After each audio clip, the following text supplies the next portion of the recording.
Everyone, please give a moment to make sure everything's set on up.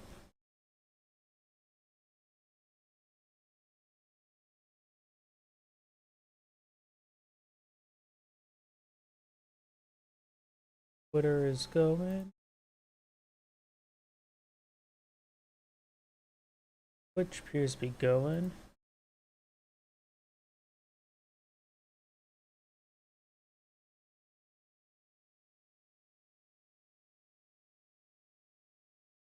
Rumble appears to be going. Need to update the YouTube thumbnail.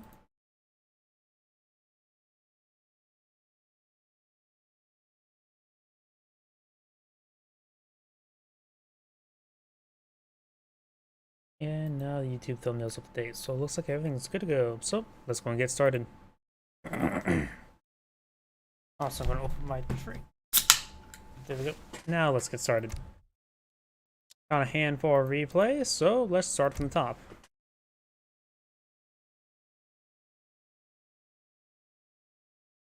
A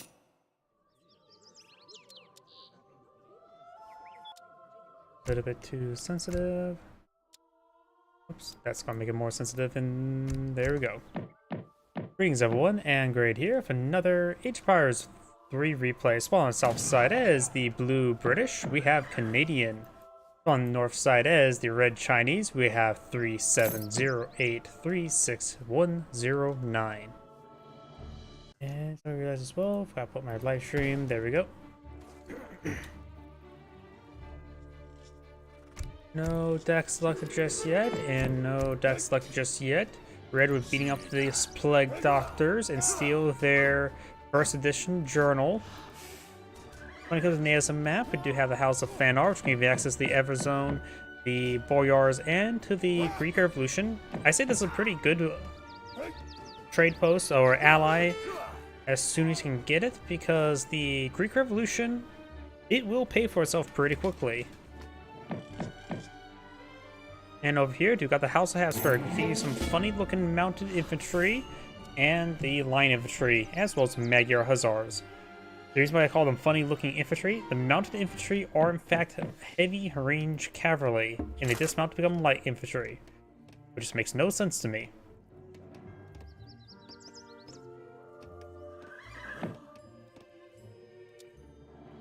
Either way, no decks. Oh, we do have a deck selected now for the Chinese. It is a foreign name. We got Tea Exports, Northern Refugees, Wood Coin, Chuko News, Standard Army Hit Points, Quang Pikemen, Separators, Mongolian Scourge, Flamethrower, Casual Rickshaw, Diplomatic Intrigue, Wood, Arquebusts, Shangdo Swordsman, Repelling Volley, Keshiks, Baying Army, Meteor Hammers, Iron Cap Prince's Army. Familiar with this one. 12 Shangdo Swordsmen, 2 Flamethrowers, and Mortars, Intervention, Old Dynasty Reformed, Keshiks, Flying Crows, and Fire Dragon Manual. For the British, we got the Land deck, which includes Villagers, Town Militia, Greenwich Time, Woodwood Coin, Longbowmen, Musketeers, Scots Guards, Team Grenadier Guards, Cavalry Hit Points, Advanced Arsenal, Wood Coin, Longbowmen, Yeoman, Musketeer, Coldstream Guard, Hussars, Cavalry Combat, Falconets, Fort, Rockets, Factory, and Factory. China can go for a different handful of armies. Go for a cheap army. Blue, or nope, red did claim that one. This 45 wood. So maybe the factories could go for heavy cannons or rockets in this case. But the Chinese has a lot of options they can to go for, and plus they are forced to get mixed armies, which generally you don't want the Quang Pikemen. Chukanos is generally the item you want to get. Additionally, in my opinion, Step Riders are okay, but they're not a perfect unit in all situations. Either way, both the Shaolin Master and the Shaolin Monk both go down a bit foolishly there. British player has not progressed to age 1 just yet. We do now the porcelain tower being researched by the Chinese player. Has 1 shipment available. Not going for Northern Refugees just yet.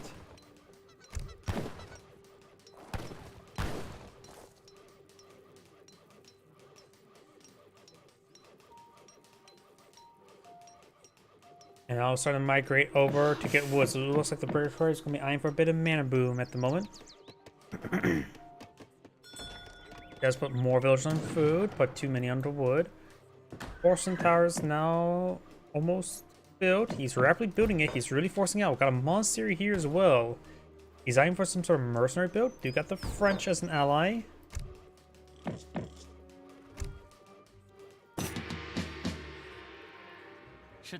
Villagers now being retasked onto various food. And now he's bringing in the Steppe Riders and the Chisel Coin. No, I was half thinking that he's going to go for Steppe Riders and the Mongolian Scourge. After all, Mongolian Scourge gives your Steppe Riders bonus damage versus villagers, right? Let's see. Steppe Riders adds -1 siege attack bonus against villagers. It has so many bonuses, hard for me to read. Pick out which one. Actuality, I don't see. I can see near the bottom where Steppe Riders get bonus damage against villagers or reduce bonus damage against villagers, both with their siege attack, but I don't actually see anything with a hand attack. Oh no, it's on the third from the top, so the Steppe Rider bonuses are mixed. And that could potentially get him plus 100% damage versus villagers. So effectively giving them the same DPS against Hussars. We do now have a barracks here as well as an outpost wagon.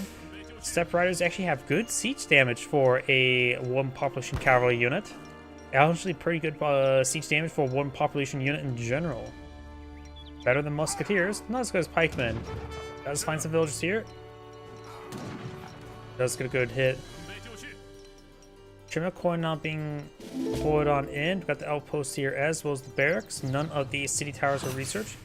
Guys, take time to siege down the train post. It will go down really quickly.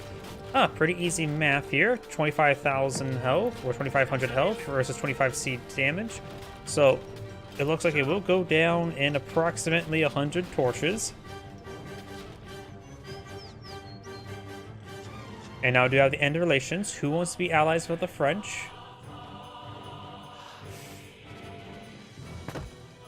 Forcing Tower does offer some. Right now, set the coin.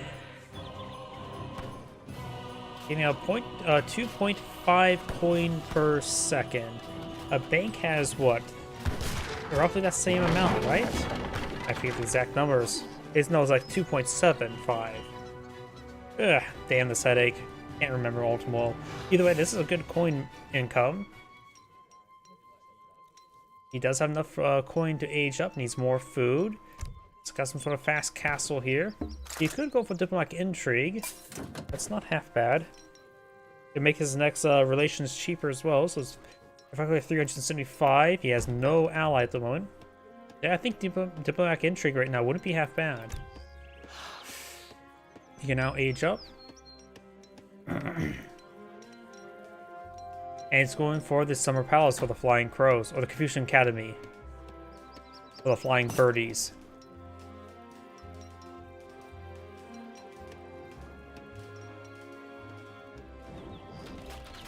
Got some houses under siege now. British player is no longer doing a mana boom, going for Scots Guards. That's not usually a card you see first, or in this case, 5th in total.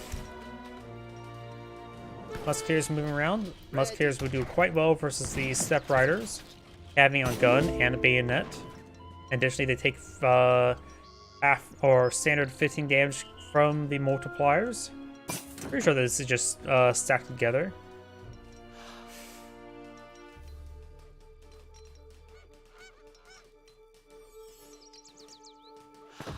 More Musketeers from point of field. The British player is going for his Musketeers. And the Chinese player is lacking anything. I'm not sure which ally would be best for support then. Does find some more villagers here. Very nice. The British player has 29 villagers, 16 of which are idle versus 23 in which 2 are idle. Ready. The Musketeers push forward. Do got a round of arquebusists from the deployment of the Confucian Academy. Does get 8 of them, which will provide a good amount of firepower against the Musketeers. Offering ×2 damage, 20 range, 15 damage. But he is way outnumbered. The Musketeers could win this in this fight. Going for more Arquebus, not bad. He has another shipment available. Right now, the Chinese people have a defensive army, not an offensive army. The Arquebus need to keep their distance.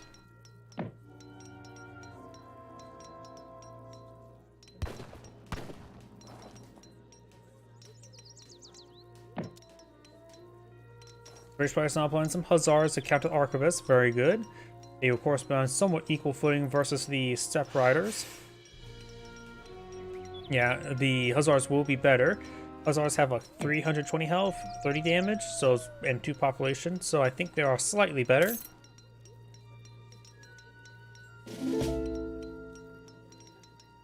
Plus, I don't think they have melee armor rather than range armor. Does have a good number of Arquebus now on the field. Ready. Hope they have range resist.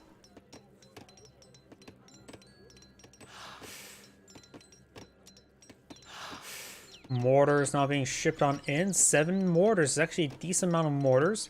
I believe the Chinese mortars is also anti-artillery, if I remember correctly. You don't really see the Chinese mortars all too often.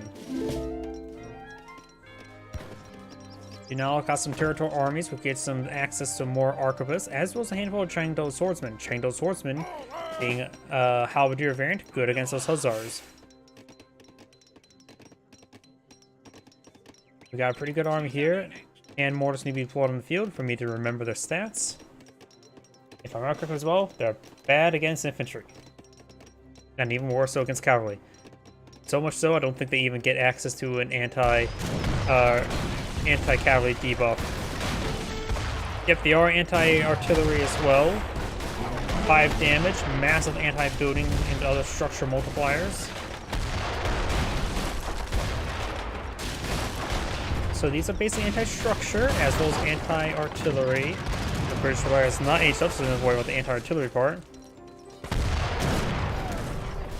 Taking time to deal with these marauding musketeers.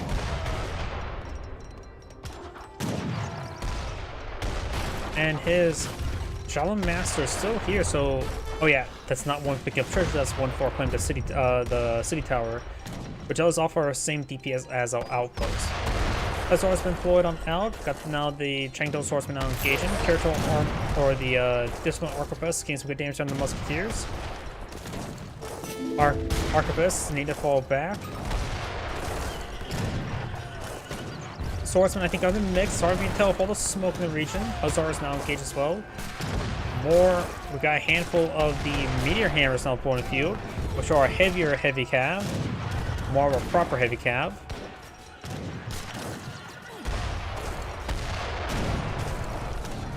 And a good number of the hand mortars are going down.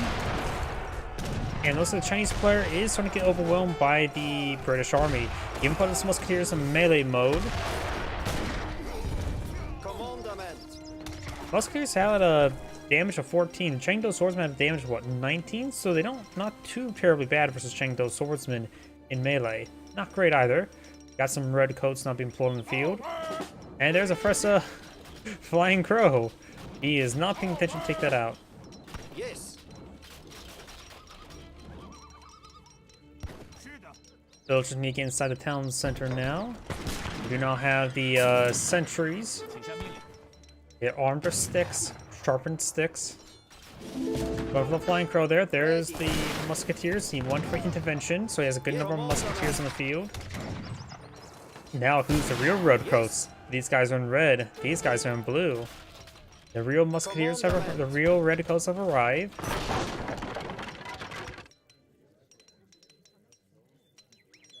Now starting to advance, he does take out the village there. Chinese player has plenty of population. He has a massive amount of resource in reserve. He has not been deploying much from the barracks, has he? He may be just eyeing going straight for industrial age at the current rate.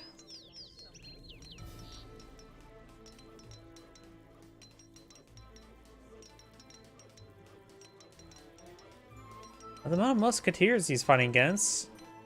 This is all massive wave there. He could go for the Iron Cap Prince's Army. The 2 flamethrowers would be handy, and the 12 swordsmen would give him a pretty good anti-cavalry force as well. I think this is the card he should eye.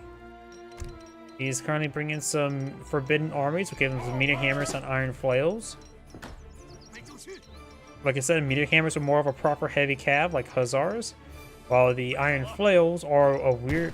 Oh yeah, the meteor hammers also have 4 range, so they actually do hit farther. And the iron flails are an AoE heavy cav.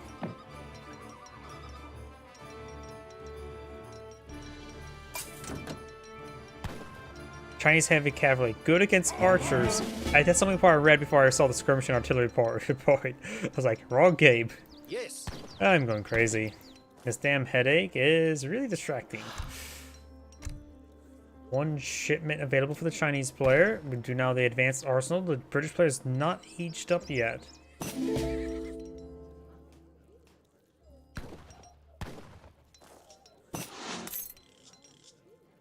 Blue's ping there for some odd reason. The city tower is captured by the red player, which will give him a bit of experience trickle. Blue does claim the city tower there. The flying crow's still alive.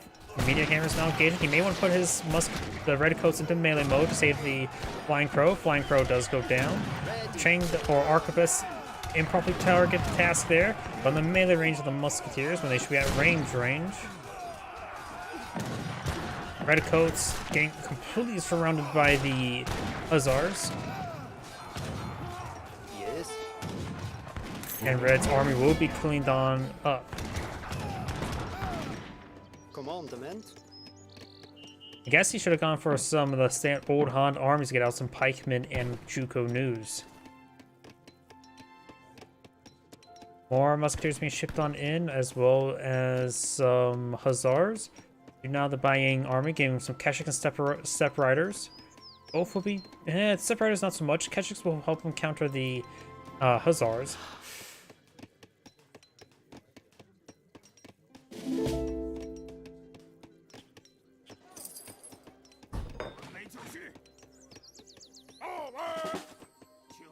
Keshiks are a dirt chief cavalry archer. They do have good bonus multiplier against heavy cav at ×3. And doing some great work there. It does spot all the villagers, clean up all the local fauna.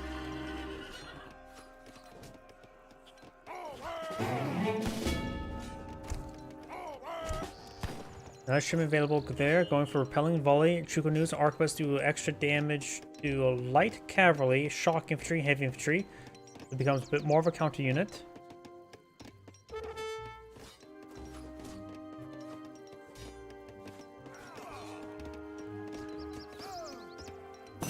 One hussar does escape out of there. Got more hussars and musketeers being put on the field. I still think the old Han armies what he should be going for. He's going for territorial armies now.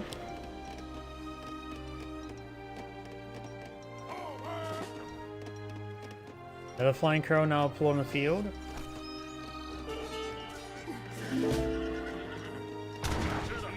There's a territorial army here. Cheng destroys can be useful. There's just simply too many musketeers for him to deal with.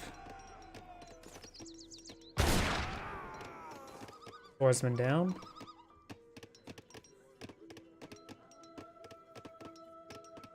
Red is advancing.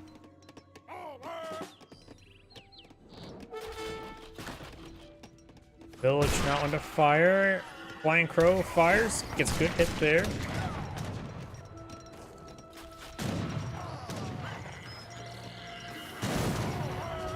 Gets a volley there. Red's plant more units. More hussars on the build queue for the British player. He's just not on age 3. He has good enough villagers on coin. And not enough villagers on food, looks like.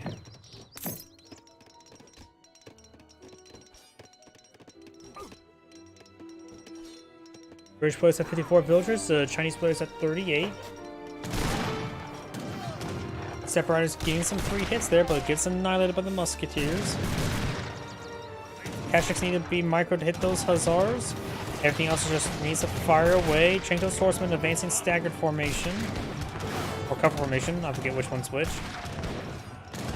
Flying Crow now seeing fire from the hussars. He's good hitter on the musketeers. It looks like the Chinese player has held the line. Musketeers being pursued, bringing that shipment of Kashyyyks.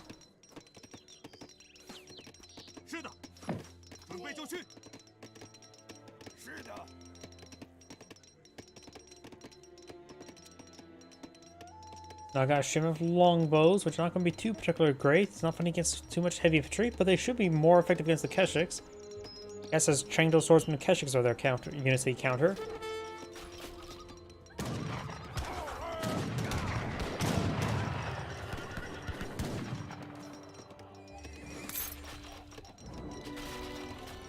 Eric's now under fire. More musketeers being blown out. Let's squeeze out some more. Missed out with some extra deployment. Flying Crow now raining on in. It's still alive, does do double damage to structure, so it has good anti-structure attack. Hazar's pretty way forward.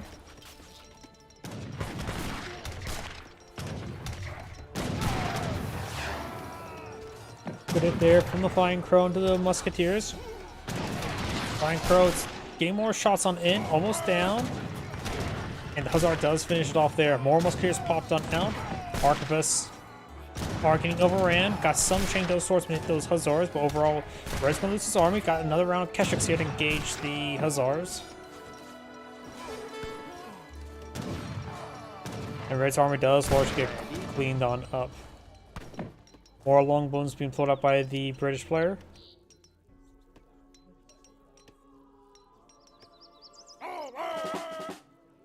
Now he's bringing a round of Arsonists.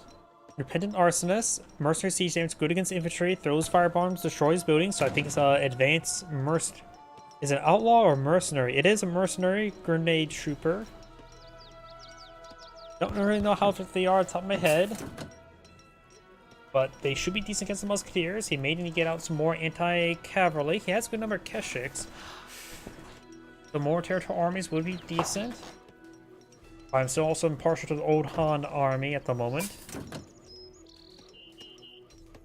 He also bring in some more redcoats as well. So let's take a look at these arsonists.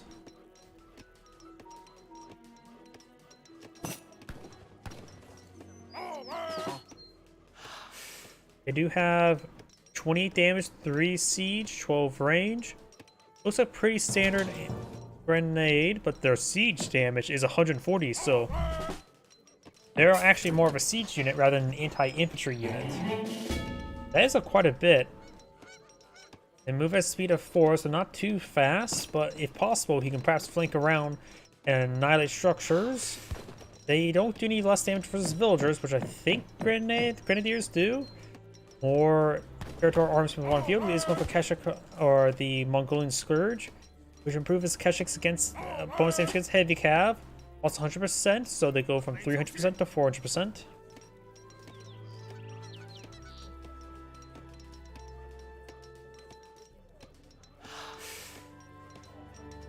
These guys definitely will be pretty overpriced for fighting against infantry, though I suppose the only 250 grenadier troops are around 200, right? So maybe not too overpriced.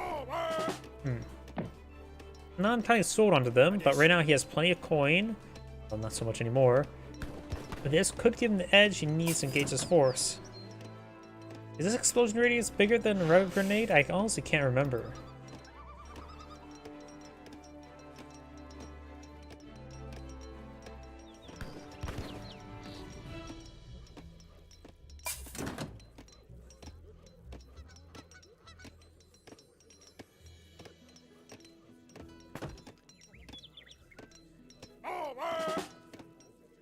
Right, it's migrating down south. Villagers have cleaned up all that coin. That house will not last all too long. And now we do... Oh, looks like the British player has aged up from veteran musketeers and veteran hussars and a shipment of falconets. We've now got a deployment of stables here.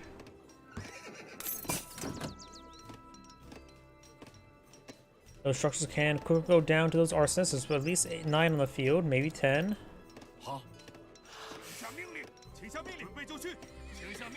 9 are on the field. And that's going to take down and torch this all down. Keshik's actually has good engagement opportunity right there. Longbow and farm away, getting some hits out of those Chengdo swordsmen. Keshik's push way forward.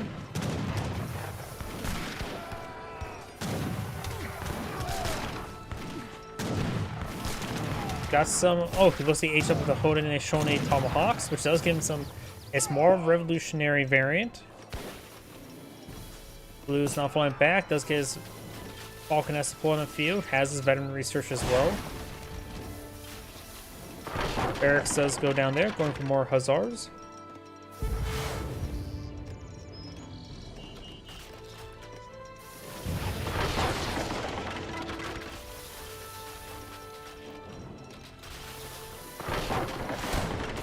Falconet does get a good volley there. Arsonists do have 50 range armor, like other grenade troops. Keshik's charging way forward to hit those Falconets. We do have some meteor flares here, or meteor hammers. Hussars now advance along the flank. Got more of these forces here. Arquebus engaging the musketeers. Hodine Shone's pushing way forward. And the rocket does go down. Push forward the arsonists to engage these musketeers. Falconess firing away, has not been able to counter them. Ready close to the engine in melee mode. Another flying crow deploying field, and the red's armor does get annihilated. Yes. Red has been consistently losing army after army after army. Blue's not on deploy out for it. Red is now bringing the Iron Cap Prince's army, as well as some more territorial armies.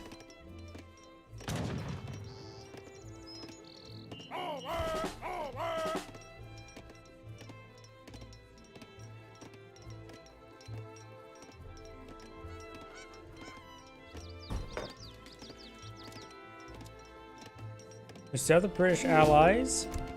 Does not gone for diplomatic intrigue. He has researched most of his cards in Age 3 as well. And his Age 4 cards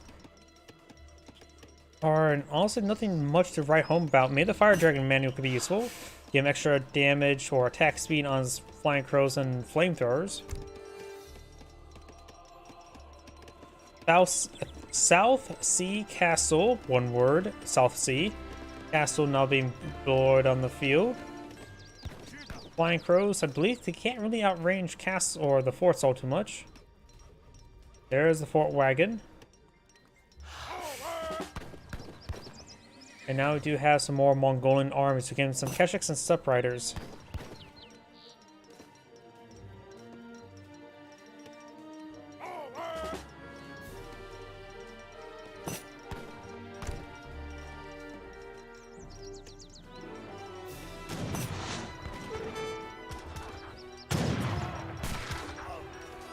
Got this city tower now being obtained by red, which will give him an experience trickle. There we go. British player does not have his church reforms. Got a good number of Hussars now deployed in the field as well. More Keshiks and more Musketeers now being deployed in the field. And the fort does go on up as well. Right now, Blue has quite a bit of infrastructure right there. And some more of the mana is going down. Right now, Red is eyeing for more villagers. He may be eyeing to age up. Not sure what he should age up for or with.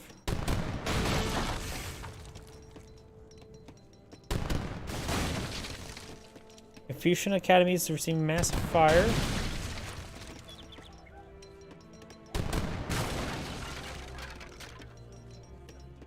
War Falconets being put on field, as well as more Musketeers. And some Longbowmen. Oh, no more Longbowmen.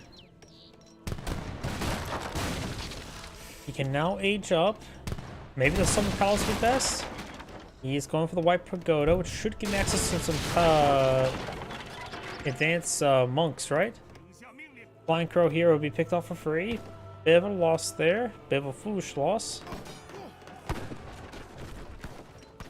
The White Pagoda is being pulled over here. This will give him immediately 10 disciples. Increase the stats of Shallow Master and disciples and trade limit of the disciples.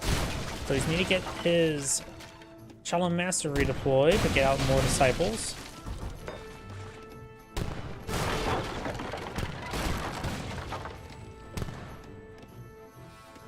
Red's losing more structures. We do now have the British Expedition Force, which will get 1 Falconet and 9 Redcoats. Also some hand mortars for our anti-artillery effort.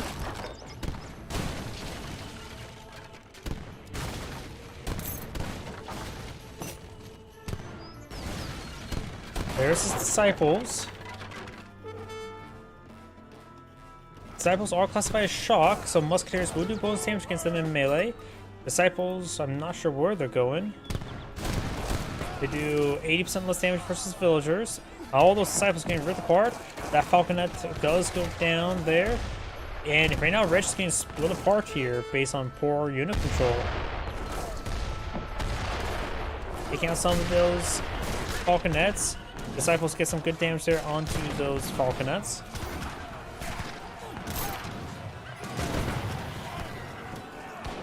Flamethrower now firing away. Red does have a good defensive line there. There's a round of Keshiks.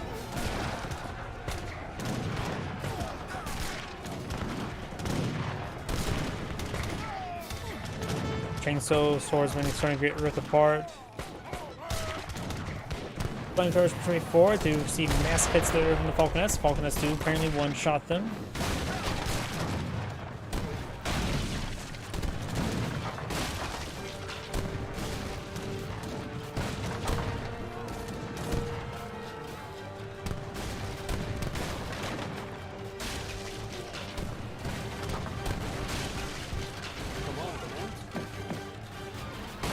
Goes high for more hussars.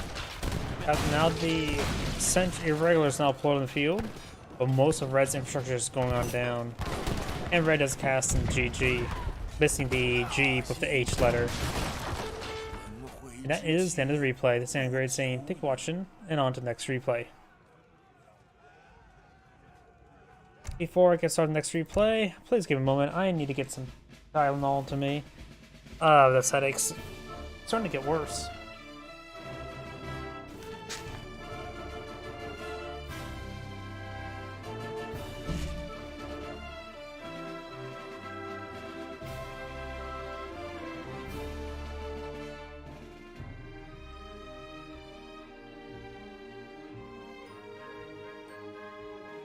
There we go. My apologies. And let's go and get started for the next replay. Howdy.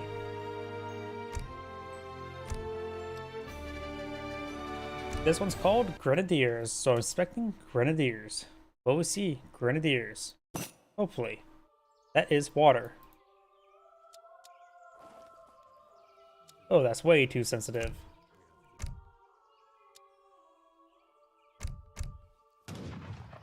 Greetings everyone, and Grade here for another Age of Empires 3 replay. Spawn on the right side as the yellow French, we have Arbiter. That looks like spelled funny. Spawn as the blue British, we got Sir Benterlot, I don't know. Spawn as the red British, we have McCleaves. And spawn as the magenta Lasua, we got 3D Jacob. So it looks like McCleaves printed 3D printed Jacob, I'm guessing. When it comes to natives map, we got some very important goat or sheep natives here. So you can lead these sheep all to glory. Blue's eyeing for a trading post, so is red, so is yellow. So all 3 trading posts will be claimed. Magenta will get the short straw, and he's going to have those local doggos fight each other. And he will be obtaining their cottonwood stand. No decks selected by any of these players just yet.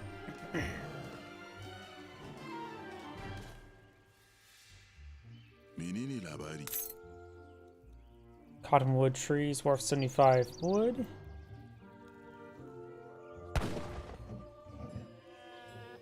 Wolves charging way forward, not liking that Emir.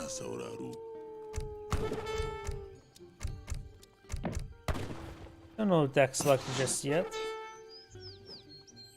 Looks like Blue's going to be taking on a polar bear and steal his El Polo Guapo. I'm not sure what that is. And now Husu player does have enough experience for a shipment. We got the Team Water shipment or deck. Does include villagers, Team Indigo, Dye Works. Villagers gather coin from fields, estates, and rice paddies faster, and that is team. So that's a 15% increase for coin collection from your secondary economies. Hosua Kingdom, Okali Code, Wood, Fulani Archers, Hand Cavalry hit points. University of Timbuktu. I heard that from Kalamazoo. Canis Mina, Rendering Plant. Gacienas. Battle Canoes, Yukawana, Brando Indigo Production. Again, increased coin collection for fields. I don't really see the field cards all too much. But we got now 2 field cards.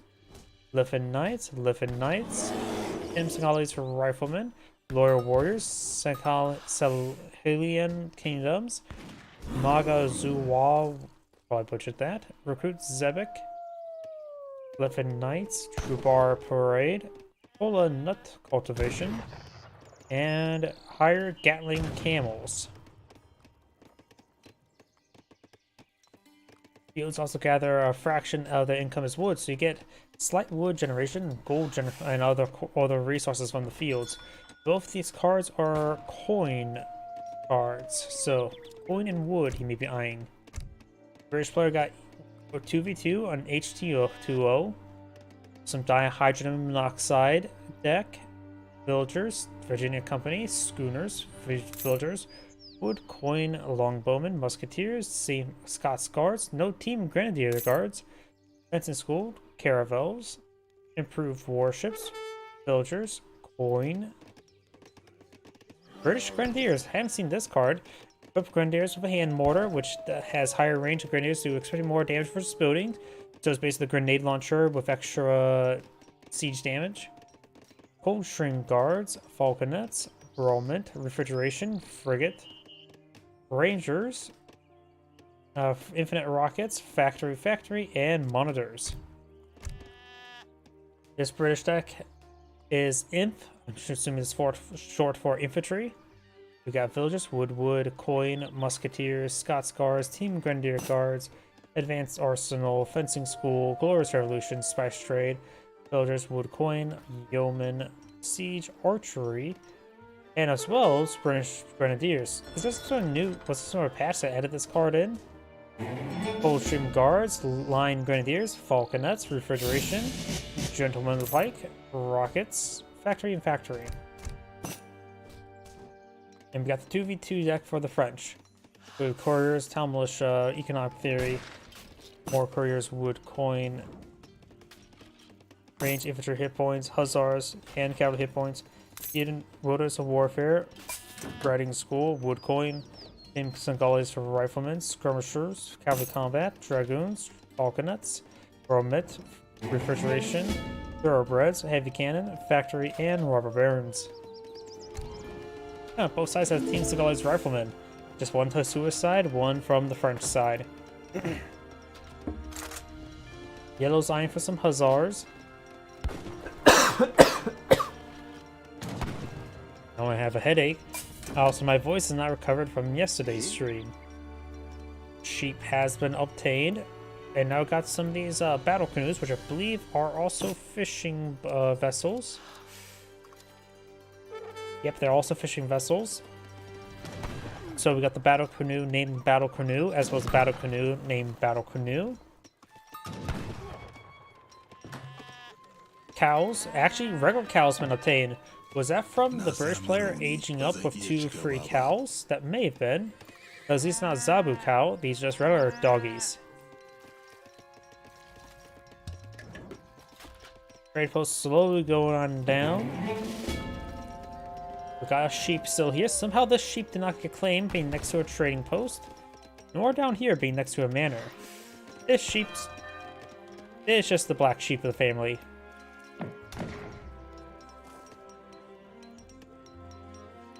We are being redeployed, got rendering plant being researched, and we've got a very, very large number of fishing canoes now being put on the field. One of the British players do have ship cards. It is this one, which is the Blue British, the opponent of the Hosua.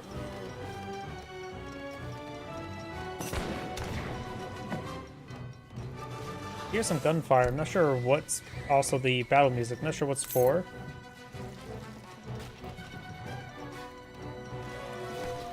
Trading post still under fire. We do not have a round of javelin riders, which are not going to be good versus these musketeers.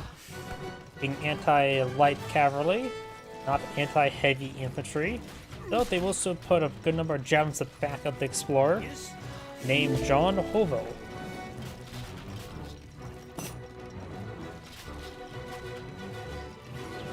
Probably should do that.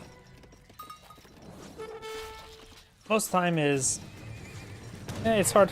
I usually go through the deck like that, and it gives me a better understanding of what's going on.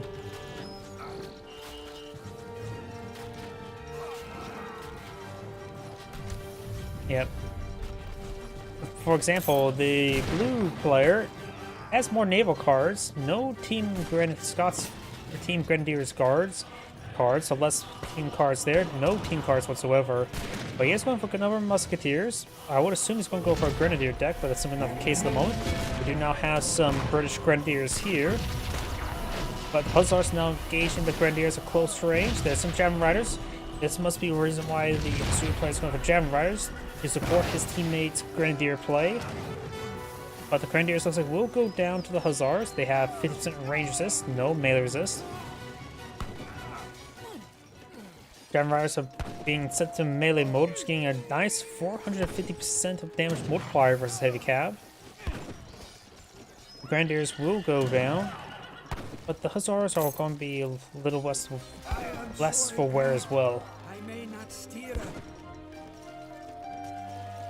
More musketeers deployed on out. And now Magenta needs to fall back. And now Red's trading post is under siege once again.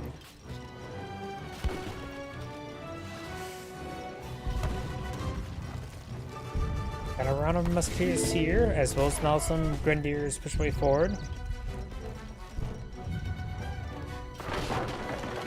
I also hear some ships.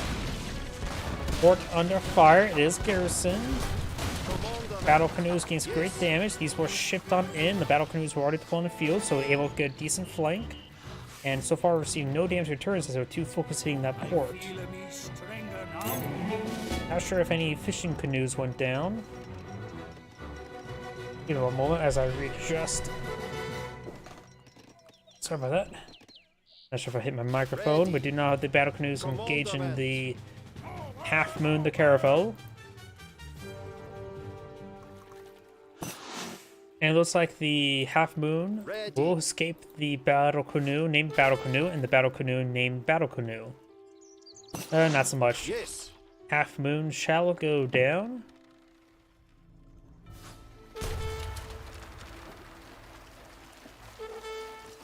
Down south, looks like this. Train close now to fire.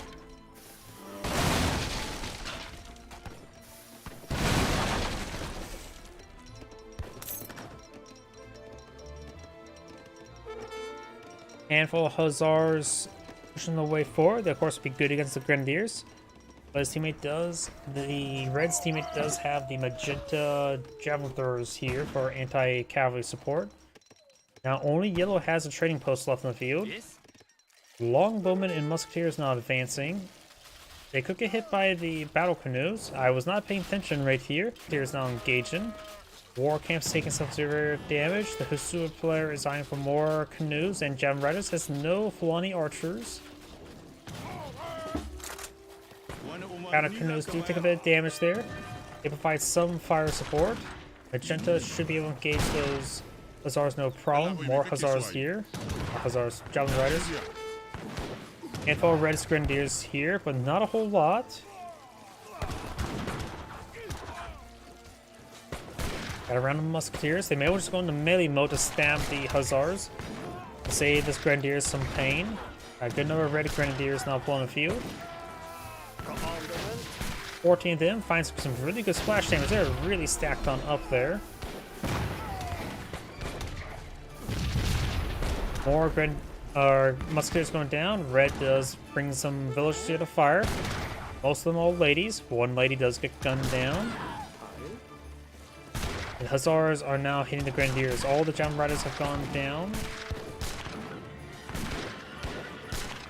There's a random town militia there.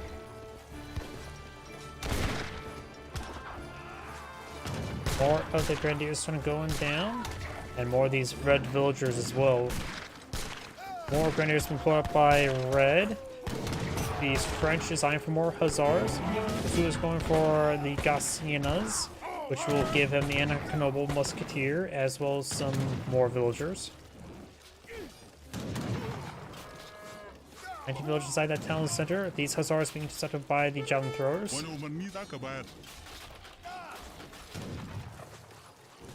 Javelin throwers do have the same damage, range damage, and melee damage, as well as attack speed, but they do have better multipliers than melee. The javelin riders are simply just getting overwhelmed by the hussars.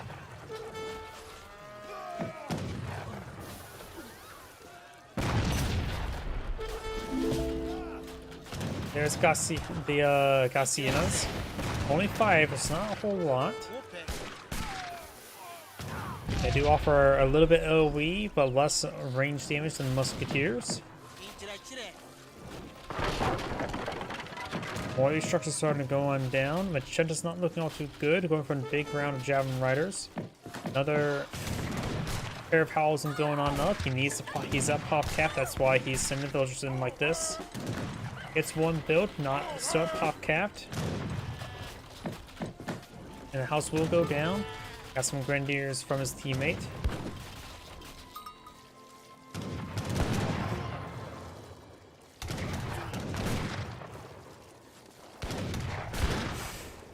Gauciana's taking some severe damage.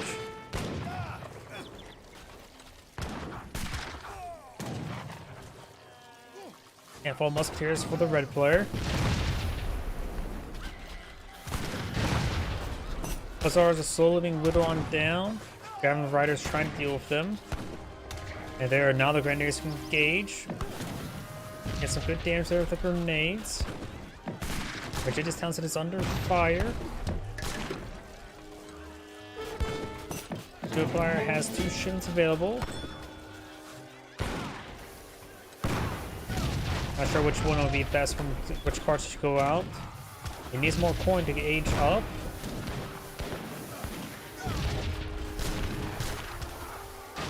The mirror does go down. Red's bringing in some more musketeers. Now yellow has another round of hussars here.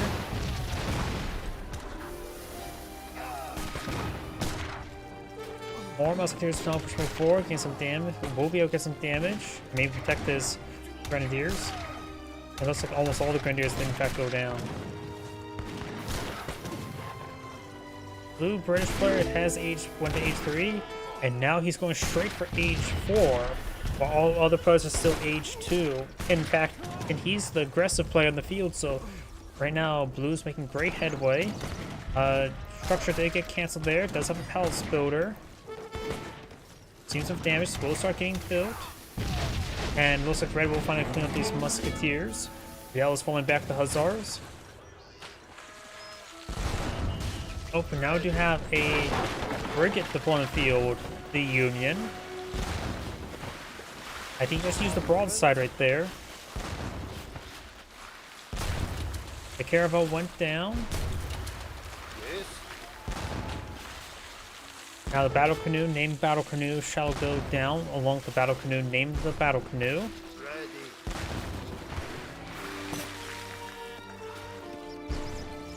Also got the Grenadier Guard shipment for blue. Or was that red? Red. Ready. Big time deal some of these other docks or ports, and then maybe hunt down some of these fishing boats. Team left side are still regrouping.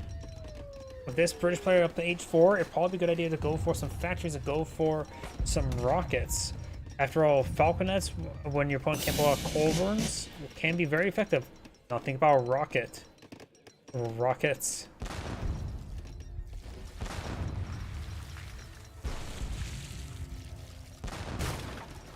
Frigate now engaging the fort.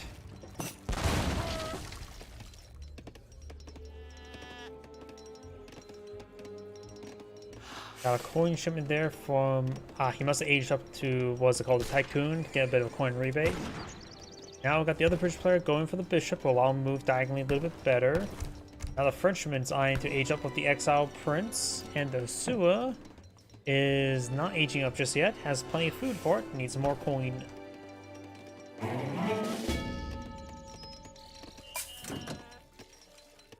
And it looks like his livestock market has been pretty well drained. Maybe he has plenty of sheep here for selling. Yeah, it's at, oh yeah, it's 42%. So it'll be 300 times by 0.4. I'll just say 0.4 and I'll give him like 160. Or not 160. Yeah, about 120. So this is probably the sheep value right there. The Zabu cattle's probably still fattening.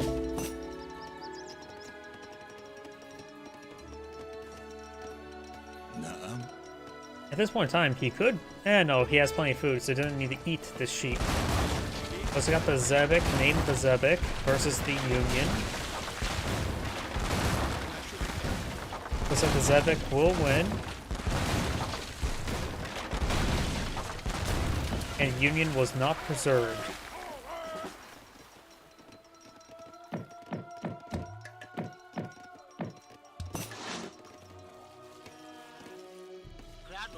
Got good number Anakin nobles. What? There's two different ones?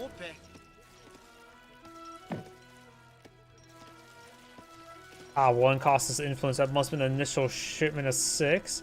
They are elite, 23 damage, so they do have the same stats, just a little bit spread out funny. There's no building on those ones on the non-influence one as well. Excuse me. Blue's trying to go for an outpost here. And that is Magenta pinging.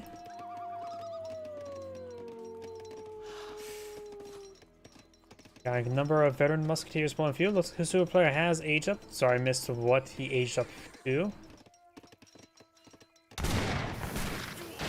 Good grenades here, hits there. The Ankanoka nobles can get some good AoE damage as well. I think the team Grenadier Guards does affect them, being a heavy infantry variant. Starting to engage with the Hussars. Hussars here in good numbers, but these guys, of course, they musketeer. They do get bonus damage cavalry.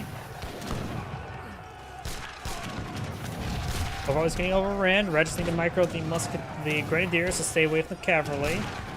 Most of the Blue's Grenadiers are dead. He's just in the back line as well. Throwing what grenades he can onto the cavalry, which will get some damage on it. And he has gone for rockets. Very nice. Rocket does 300 damage, 28 range, and this on plus 50% bonus damage versus infantry. So 450 damage per versus infantry. Now these grenadiers getting overran again. Red's village need to migrate out of there. Got a round of musketeers and grenadiers as well.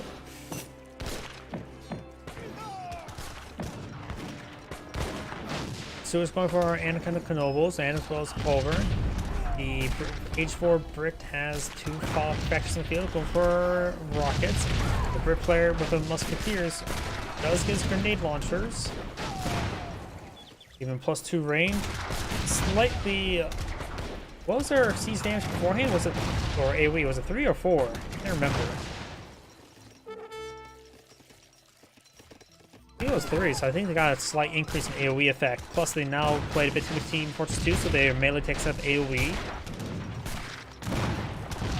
Grenadiers getting some great hits on those musketeers. Right now, Blue should just stop eyeing to pull out musketeers. Got some falconets here.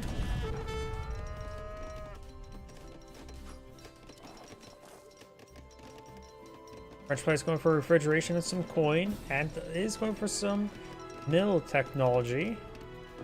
Being a little bit early, has 8 villagers on the mill.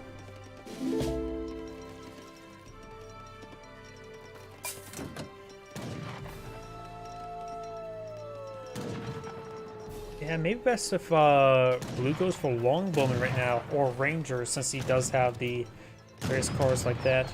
More Anakin nobles being blown in the field. No, does have this card here for one-time transformation, it also does enable Rangers. So maybe a good idea to actually go for Longbone and or Rangers.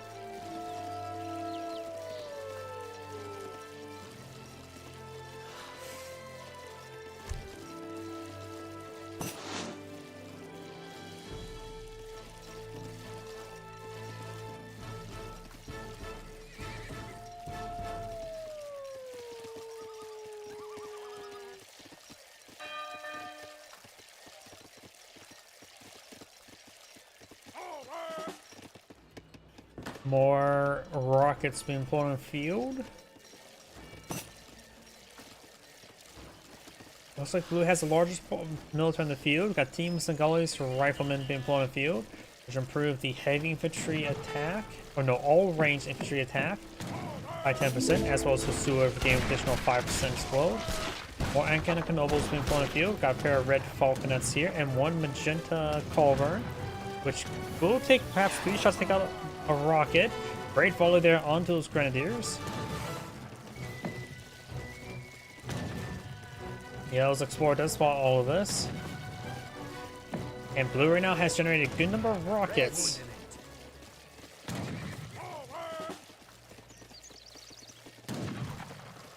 I do like rockets overall, but I always find them a little bit inferior to heavy cannons because of longer wind-up time for firing.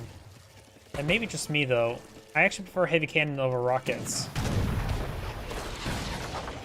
Good damage there. Falconet does get ripped apart there.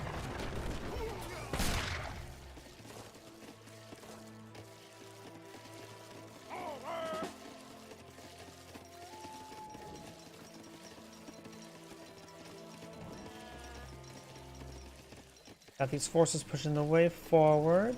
We got some more frigates being pulled out by blue. Musketeers push way forward. Here comes the rockets. Massive volley there. Great hit there as well.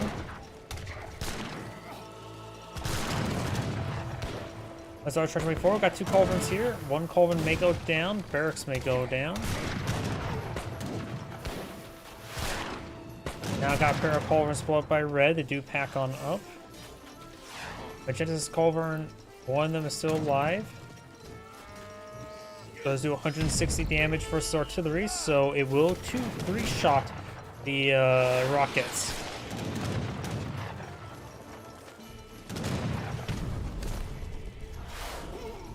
Great volley there.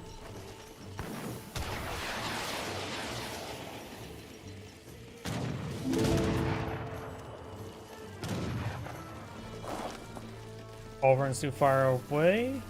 Musketeers are falling on back. Rockets creeping the way forward.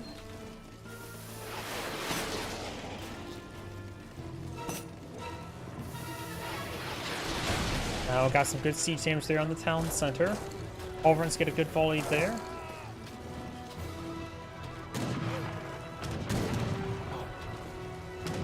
Culverins take some fire there. A culverin does go down. Grenades raining on in, takes out Blue's Musketeers. The also starts straight forward. Blue's rockets are largely unescorted there, so to get gunned down, get some good damage. Got a number of Grenadiers here. This side has AoE with them. Ready. Looks like Blue's and Yellow's army will go down. Now they're going to see a massive counterattack. Sue's army is wounded, but alive. More Musketeers on the build queue for the blue British player. Trying to go with the veteran Longbones, trying to get out the Rangers, getting their research going. Going for triple barracks there. He's going for a good amount of wood and food. Yep, he's eyeing for the Rangers. I doubt he's eyeing for a revolution.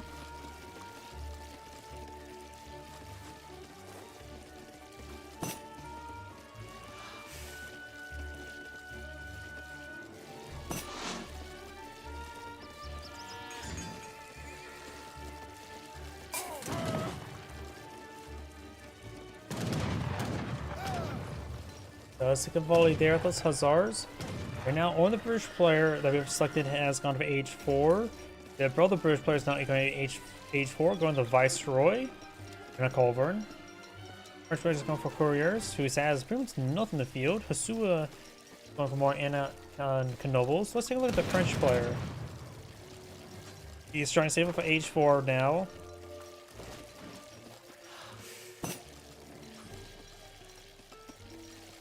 Got some Livid Night Spawn Field, which is basically a Hussar variant with mixed resistances.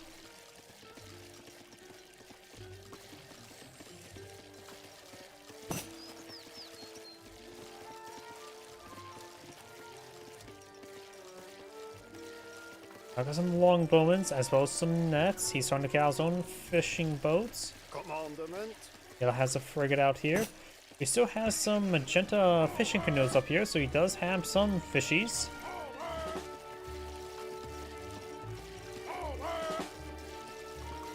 I've got the Veteran Hussar research for the Blue British.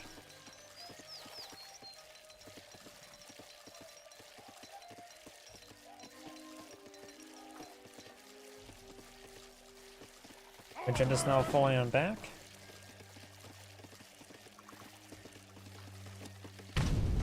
Is currently eyeing for the guard Colburn Royals, which is probably a good idea to help counter these rockets. Able to 2-shot them rather than 3-shot them. Anakin the Knobles push straight forward, and now I'm getting hit by the sound bug. My apologies. Anakin the Knobles push straight forward. Rockets engage him. Gets a good volley there onto Colburn. Colburn and Anakin Knobles getting severely splashed. Colburn stays alive. Push way forward. Anakin Knobles push way forward. Gains some great AoE damage on those musketeers. They are full red coats right now. And Blue's army has disintegrated. We got a couple more rockets here. The French, he's being 2v1. I'm not sure what the French is doing. I really have no idea what the French is doing. French appears to be AFK. Let's take a look at what he's doing. I think the French is just AFK.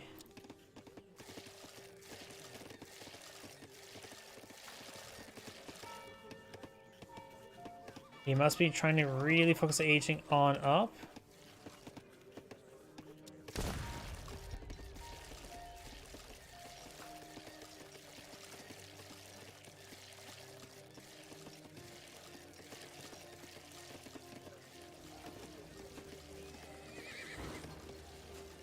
I do have this factory here. Yeah, I think the French player is just AFK.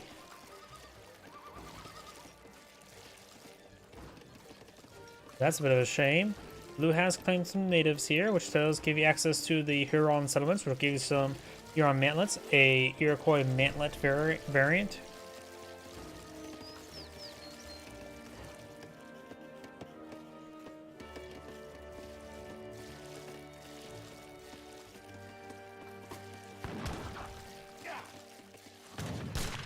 Blue is pushing way forward. It's hard for me to tell that he's pushing his way forward due to the lack of sound effects because of sound bug. And Magenta's not push way forward, get a good volley there.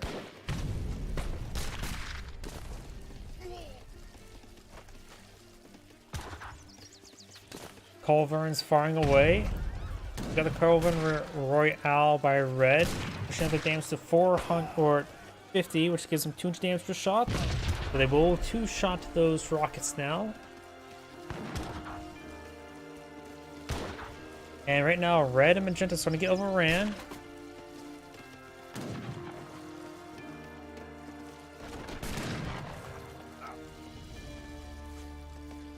Oh, what is red and magenta are eyeing? Magenta's eyeing for more of the Anakin Knobles, which have not been too great against all those rockets, but the rockets have been dealt. More rockets, and we've got more grenadiers and musketeers.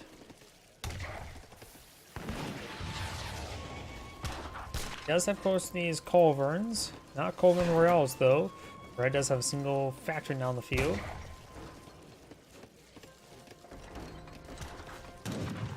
And the yellow French is still AFK.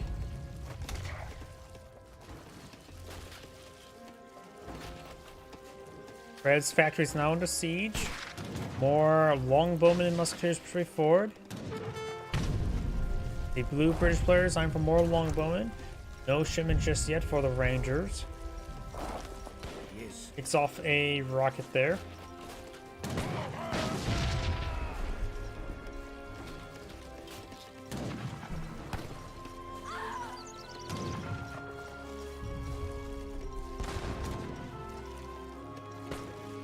The sewer player is not aged up either.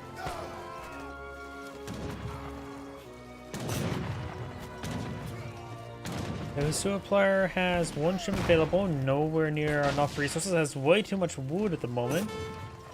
And he is using fields now. Being, don't say he has no field upgrades either.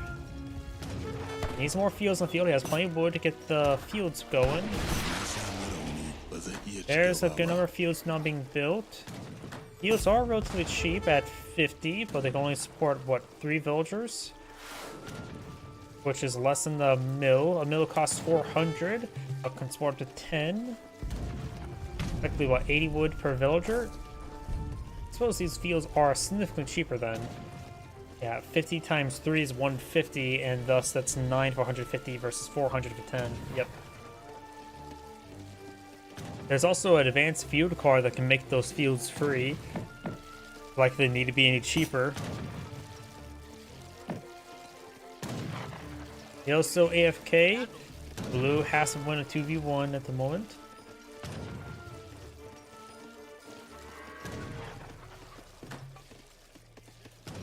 The granary is free as well, so you don't have to worry about getting that little aura benefit.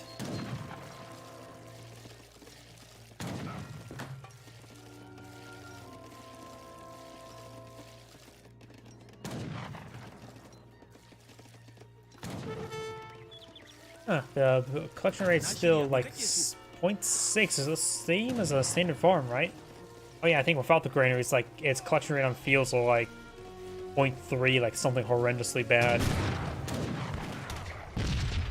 Good hit on the culverins. One culverin does get sniped. Magenta's not firing away. Red has his own rocket and pair of culverins on the field. Red doesn't have a whole lot of field. Got some Gyrots to their horns. Red's eyeing for more grenadiers and more rockets. Takes off of another rocket there. Got some Huron mantlets here, which are classified as a siege unit, so they take less range damage from various defensive fortifications.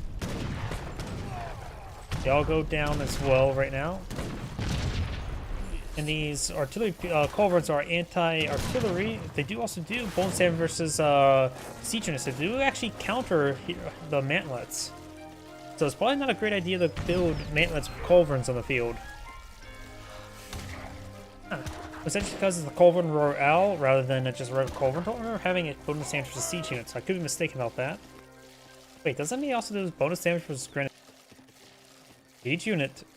So the Culverin Royales will do bonus damage against Grenadiers if you ever want to deploy Culverins versus Grenadiers, bumping their 50 damage to less than 90, which is still not great. Yeah, I'd probably still keep the Culverin Royales just to counter artillery pieces units. And maybe the mantlets, since they are a large bulky unit, single target.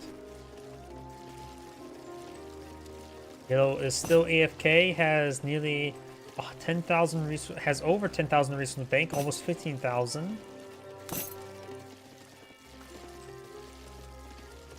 Food was sent from red to magenta. Nope, still can't age up.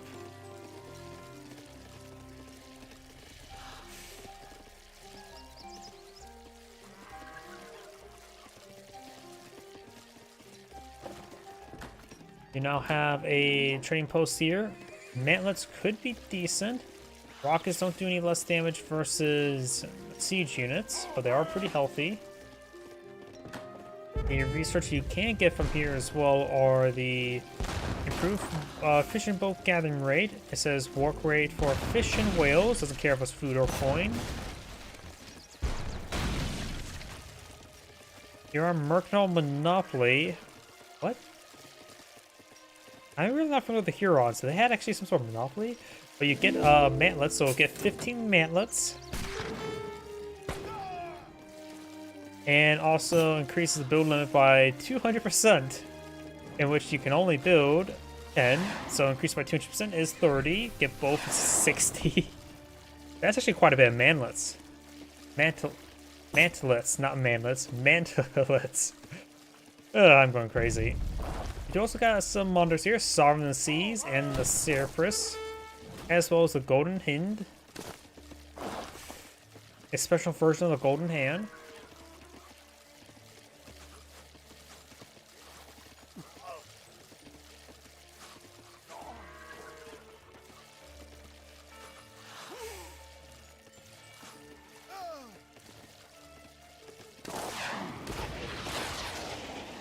Looks like the... Okay, he is building villagers. He's down to 34 villagers, so he hasn't been building a good number of them. Monitor does use a siege bombardment there. Throws a hole into the university. The university does go down. What better way to destroy universities than with a ship-mounted cannon or mortar? Hussars charge away forward. There's just veteran Hussar, no guard Hussar. Ready boats now being under fire. Got grenades running on in. Rockets as well. Longbowmen firing away, they should be doing decent well. They're fighting against mostly heavy infantry.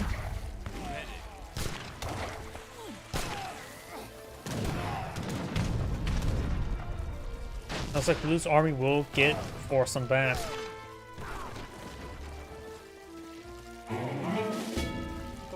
We now got pikemen deployed in the field as well as the rocket, and this is not Gentlemen the Pike, these are just regular pikemen.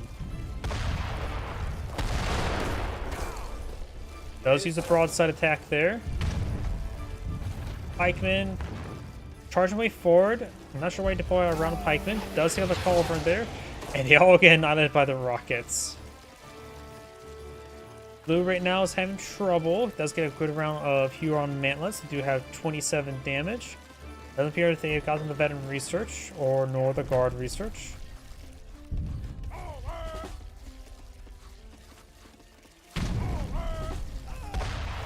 Ship does go down there to the culverins. Longbowmen engaging. Blue's now pushing down south, taking out this town in the center. More longbowmen being blown in the field. Culverins sieging down the monitors. They do have 36 range, which does outrange the culverins. Huron mantlets push way forward. They also have 40% range resist as well, but they don't have any siege resist, so they're getting gunned down by the grenade rifles. Longbowmen push way forward. Longbowmen does a good volley there. You now have the Lifeguard Hussar research for the Blue British. Red British is a pop cap, can't deploy any more rockets. Hurons tooting their horns.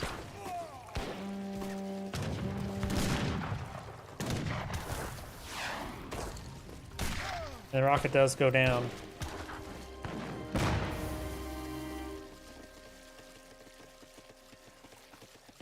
Oh, wait. The British player we have selected, the red British player, can go to Imperial Age. Might as well rebel.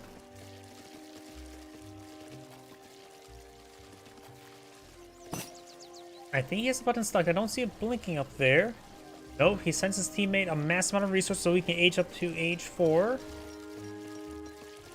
Now he's aging up to the Yoruba. And looks like Blue is having trouble with everything, being 2v1.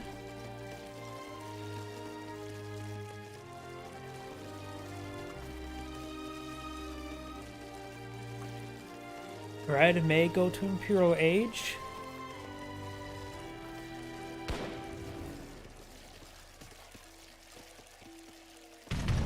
And looks like the AFK Frenchman, his Hussars are in aggressive stance, so they hunt down those Grenadiers, and there goes them. French player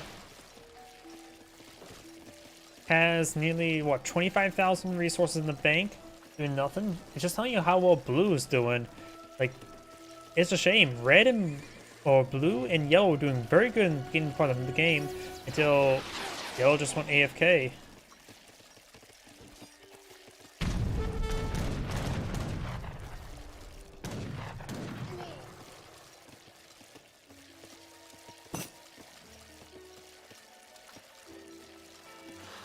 And this British player is aging up with the general.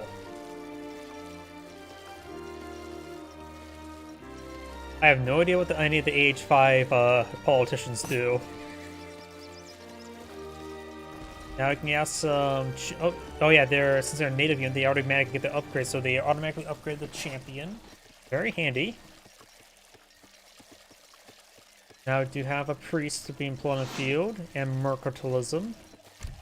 And he does, of course, soon have his cars re-available once again available.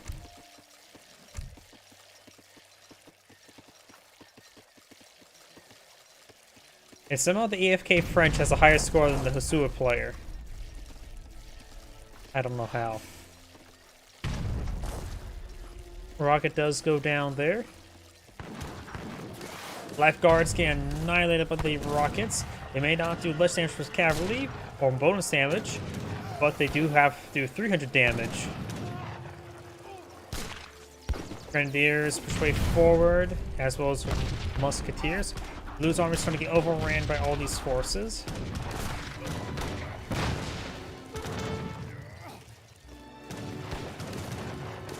The last of the AFK Hussars do go charging forward. And there's age 5. And it's not entirely wrong. I do believe Team Right Side could have easily won if the French player didn't go AFK. And the British player backed out of the game, and now it's just a cleanup effort.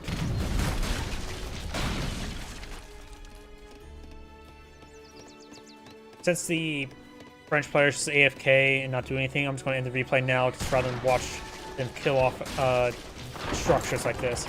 Either way, this is Angrade saying, thank you for watching, and on to the next replay. And let's go and reset the game client because of the sound bug.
What the hell?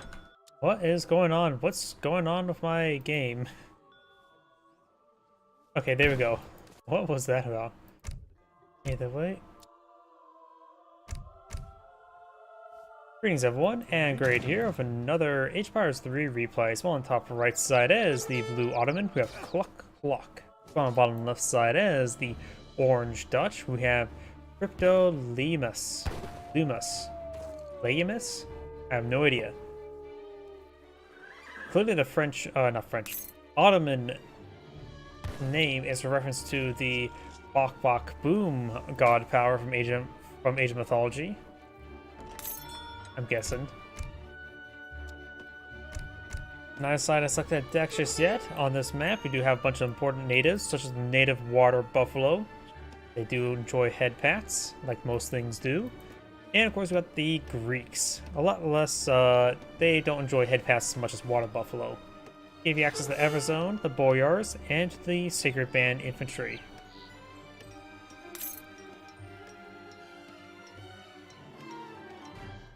Trade post is being built by the Ottoman now. Commando? Buffalo here.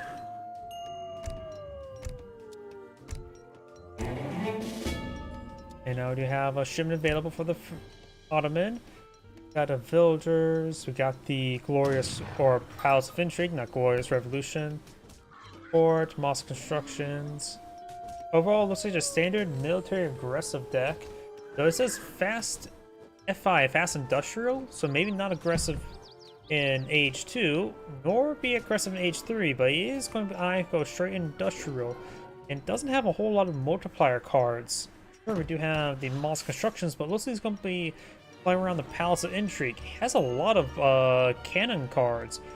Got 2 and a 3 Falconet card, as well as the 2 Great Bombards. Let's see, improves the hit point and attack of all Ottoman infantry. But some other cards can go along with that. For the Dutch, we got the land deck, which has exotic hardwoods as well as land grab. So maybe see, does land grab affect banks? Does not appear land grab affects banks. So exotic, this is a weird deck. It also has the food crate. Does he have like the Logistican or something like that? Either way, does have Poodle Speculation Bank, so pretty. Actually, only 1 factory as well. We got a weird Dutch deck.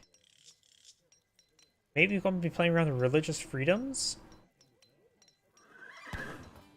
Yes, grenade launchers as well. I don't understand the Dutch deck.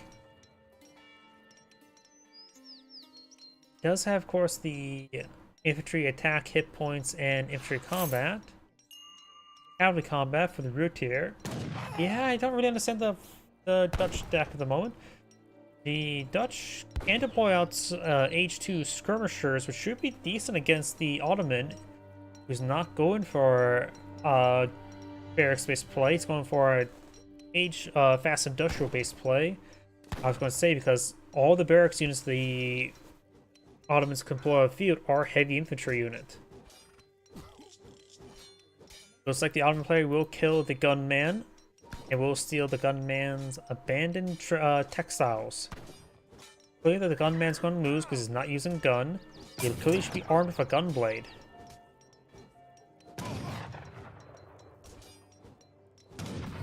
Blue does get the kill, and blue will get the treasure. Don't be angry, it's rightfully his. He does age up there, so Ottoman player does have a health and damage advantage. 212 damage. Prophet, Rekip, Ibiat, Ingerond? I have no idea what that one means. Commando? And William Benedix. He's trying to wait for his age up to complete, but it's taking severe damage, down to 34 health, 27 health. Jan Voice pushing me forward, he's going to sock the Explorer in the face. And the Explorer does go down. And does get immediately picked back on up. He's now below 100 health, so now the Dutchman will win.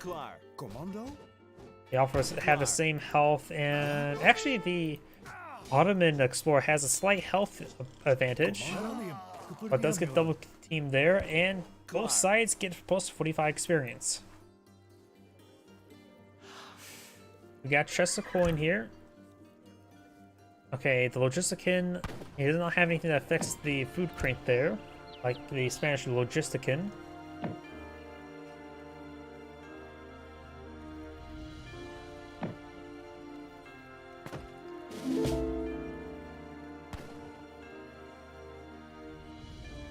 Going for more merchants and gang saw. Now I do have some bazaars on the field by orange. Makes its way forward. Market here. The Ottoman player has a fast industrial deck, aging up to the Exiled Prince now.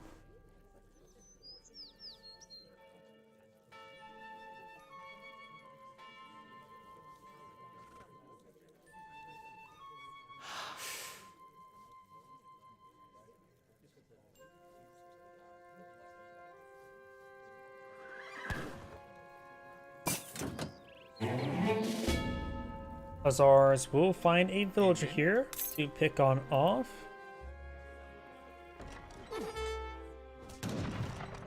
Does get inside the town center. He does not have a very fine coat for his people.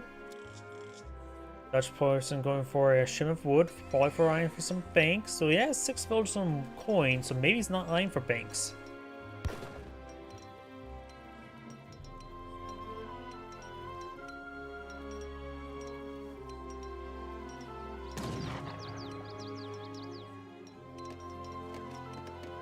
Yep. Oh, we do got the first bank on the field. Got the Hussars pretty forward. No Azaps nor Janissaries in the field. Dutch player bringing some wood. And the Explorer does go down. Barracks being built. Will be interrupted, of course. Dancing around. Bonus torch down the barracks. Trying to take it out. Does take it out. Enough wood there. The Ottoman player has quite a bit of wood in store.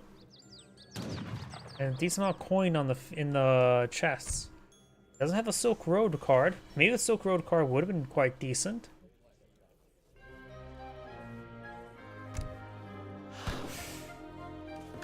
And what's his villager count like? 18? And right now he does have a cap at 25 at the moment, isn't it? Yes.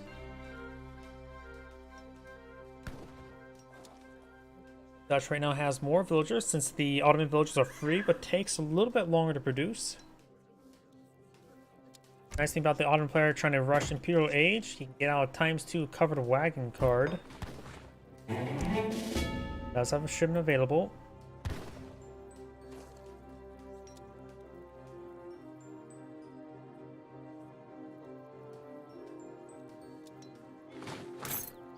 Going for the fort.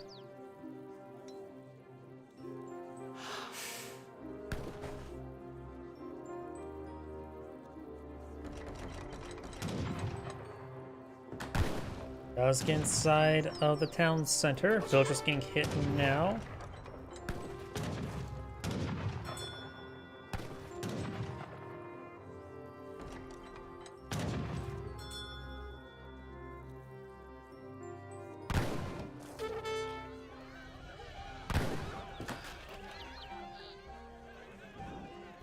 Got a round of skirmishers now pulling field. There's the fort wagon. He needs to pull it past back here. He's pulling it way back there.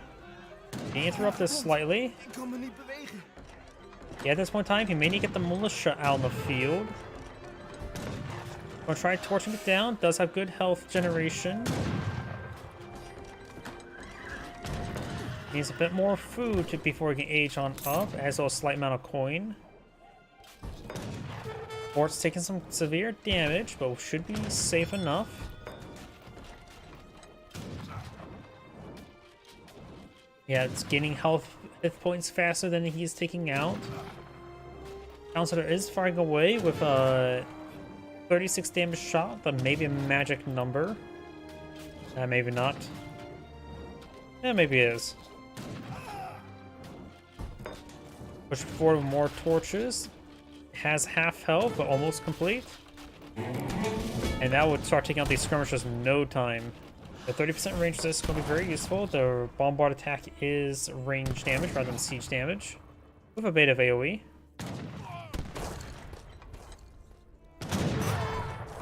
One villager does go down there. The Ottoman player right now does have 19 villagers. Emrin? Now going for the Palace Intrigue research. Needs a little bit more coin and food before it gets to Imperial Age. And now he's taking time to kill off these doggies. The water doggies. And I just realized something. The Dutch player has quite a bit of forward infrastructure here. He can deploy Hussars, but bombards and falconets can be very useful against all the skirmishers. Maybe great bombards are overkill. Maybe falconets more than plenty of that. So maybe if he ages up, the ×3 falconet card may be better than ×2 great bombard card. Or actually just delis. He is currently aging up with the Tycoon, which will have given a bit of a coin rebate.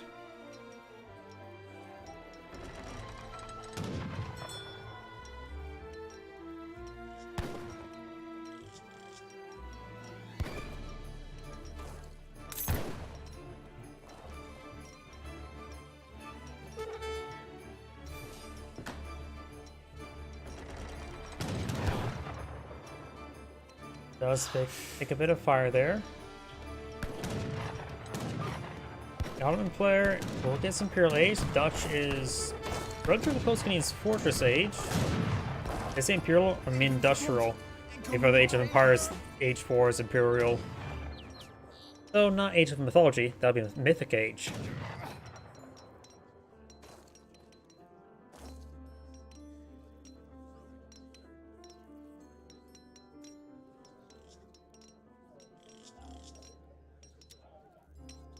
He's not going for mosque construction as well. Has the Palace of Intrigue, or Palace Intrigue, not of Intrigue, which could give him some Sipahi.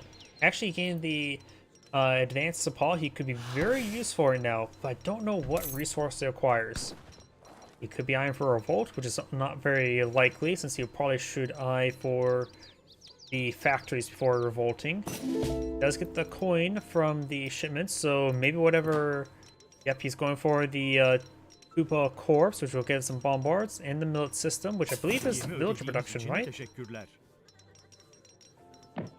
This will give him some great bombards. They're very fine.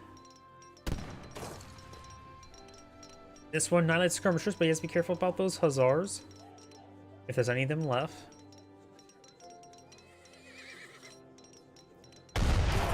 There goes a whole line of them. Great bombards do 500 damage and 50% less damage for cavalry. Still means they put 250 damage hole into them. And I believe these are like 600-pound rounds. And that's probably one reason why he's going to the millet system. He needs... no. He actually is just at pop cap.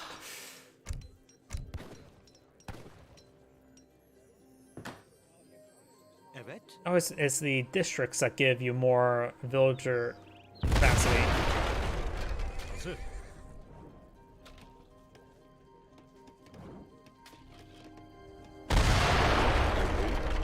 That structure does go down. Skirmishers could take a nice follow there. Hussars here. He may want to use the crack shot or sharpshooter attack, whatever one that the Autumn Explorer gets. I think he hit the same target as the bombards. Bombard does take out that one. One hussar remains. Good hits there. Does lose another bombard. He has a shipment available. There goes more of the skirmishers. He does have 215 health, so one shot and he's down. Grand Bombard has 52 health remaining. He could one-shot all these guys. He missed, I think. And there's another round of hussars there. Bring a shipment of hussars. There his advanced Sipahi, which will be more than plenty against this force. They will beat the hussars no problem. And it looks like Orange backs out of the game. I think Orange backed the game. This Angrade saying, thank you for watching, and on to the next replay. Yeah, I'm not sure who actually won the game. I want to say the Ottoman player did, because his strategy was quite understandable. Quite clear what he's going for. Let's avoid the tournament replays. I tend not to like to do tournament replays, since it's a bit more of a mixed quality. I think those are good quality ones, but I haven't looked at them.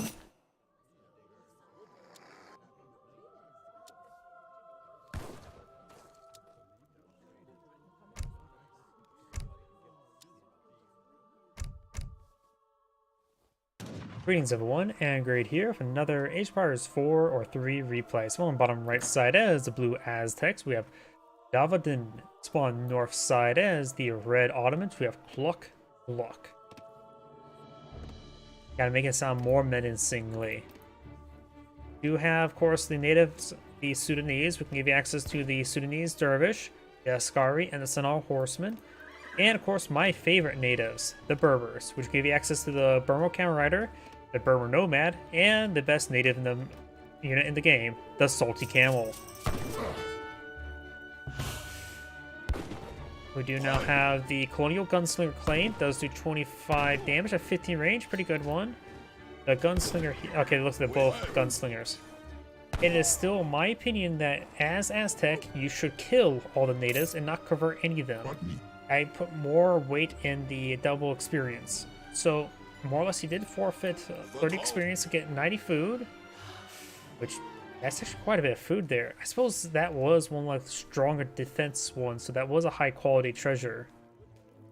Most times the treasures are a little bit more weaker, like this one here, 35 wood. Would you rather have, because you can't convert hyenas, but 18 experience or 35 wood? Or, yeah. Or you get 35 wood and 18 experience. He did go ahead and snipe that colonial gunslinger, so he gave his opponent that experience. We got the Explorer Prophet, Recap, Taipib, Tayyip, Ingaran, I think, versus Davadayan, or Davadin. I think that's how you pronounce it. Of course, it is his own name. So it is himself smashing the Autumn in the face, like any Aztec would. Also while on fire. Looks like the Eagle Scout did take some rounds there. Has 16 health remaining. 5 health remaining. If you guys have vision range, you can try camouflaging. And taking out this Explorer here will, of course, give him 90 experience.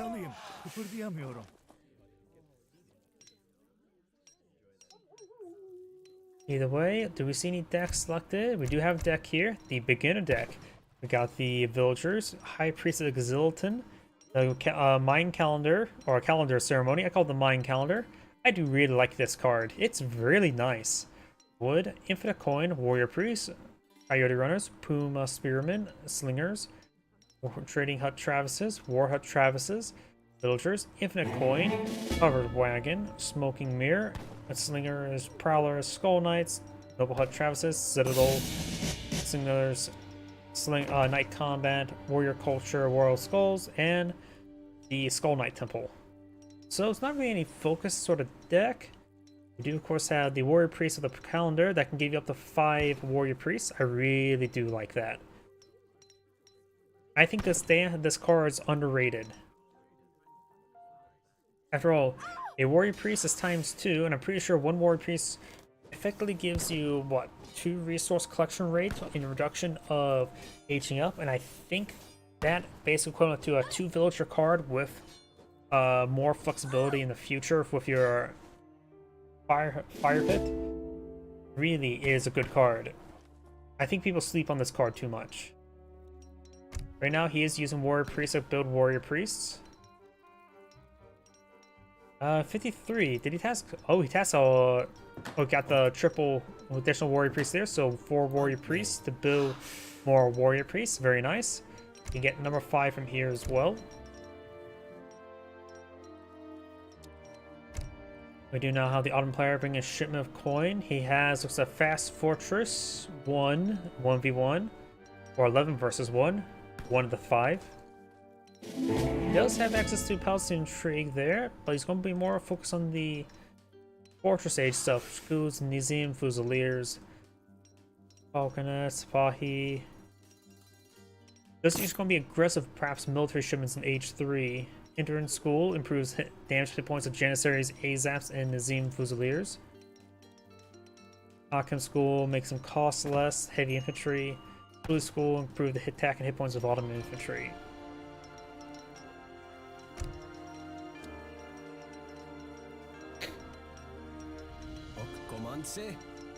Five Warrior Priests now on the field.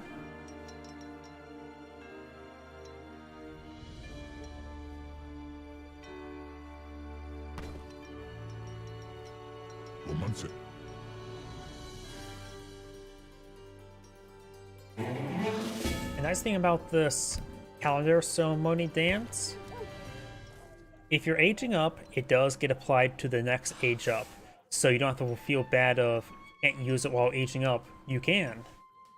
In fact, if you go from age 3 or H2 to H3 with 10 warrior priests on your fire pit, by the time you get that complete, your next age up will actually be 100% free. And then you could perhaps go for the messenger for that one and immediately get the age 4, basically when you hit age 3. You now have some Warhawk Travises being pulled on out.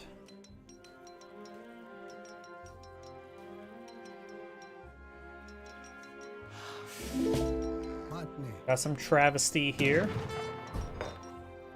Looks like he's playing a more defensive position there for a hardened defense. If you had to take a look at his opponent's deck, you should realize it's probably going to be a fast fortress deck. Speaking of which, we got the fortress being put on the field, the marksman, which should give him what, a handful of obelisk guns?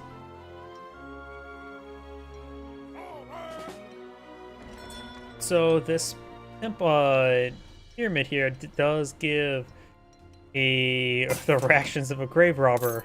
So I guess this thing's already been robbed. There's the ration there. Has a bunch of local doggos and a kitty cat.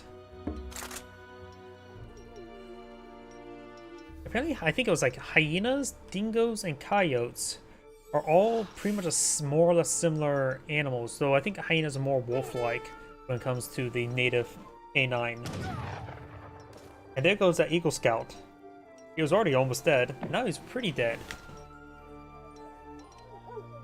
Got some more Janissaries being pulled on the field. One shouldn't be available from the Autumn player, saving that for this age. You could eye the Sapahi. Maybe the Falconets. Falconets are really good against Aztecs because they can only really counter it with Coyote Runners, which are not as fast as Hussars, or they use Arrow Knights, which are pretty good at countering artillery, but that's about it. They are way too population inefficient to be used against infantry.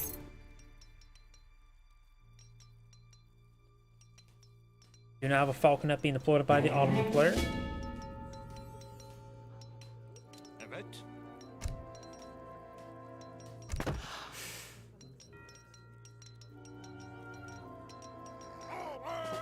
We do have 10 warrior priests deployed on the field, and I don't.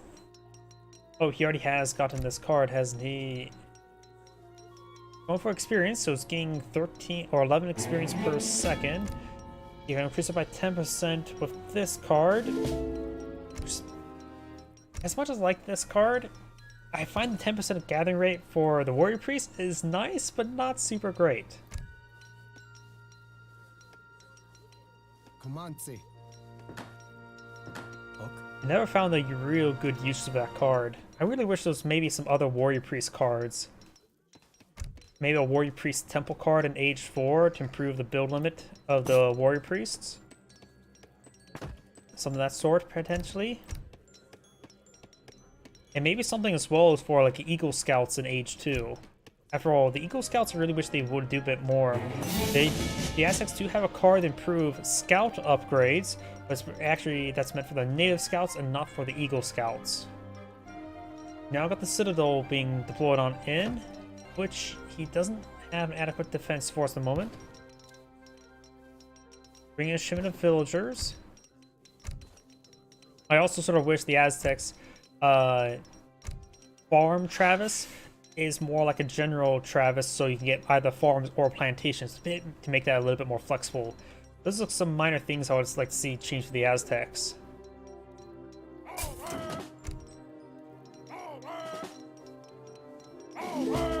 He's starting to bring out the warriors. There's the Citadel, which will have trouble versus the Falconets, but the supporting army is quite small. He's now bringing the Founder Research, which will give him a ×3 experience bounty aura for his War Chief.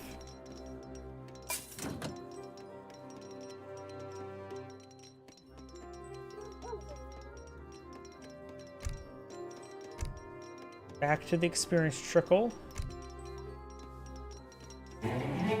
Build limit for the card, so he hasn't sent this. He's at the build limit, so we can't get that warrior priest there unless he deletes a warrior priest.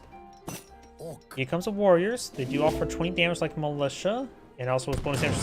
You know, actually, they could try sniping the Falconet. They're not good at sniping Falconets. That damage was pathetically bad, wasn't it? They did 10 damage. Wait, did it say siege unit rather than artillery? Yeah, I can't remember. It died so quickly. Now look at the Citadel now pulled in the field.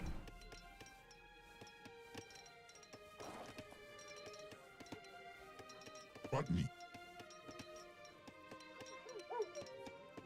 Here are some Sipahi. We do have the Smoking Mirror. Romancer. As of course, game improves its movement speed and offers a bit more AoE damage. It's not really a card I would actually eye. The Aztec War Chief that can be incredibly healthy. Actually, when you get this card, probably get around 2,000 health. Even then, the extra movement speed's not super useful. It doesn't really combo with most of the units in the army. But guys, another chance here.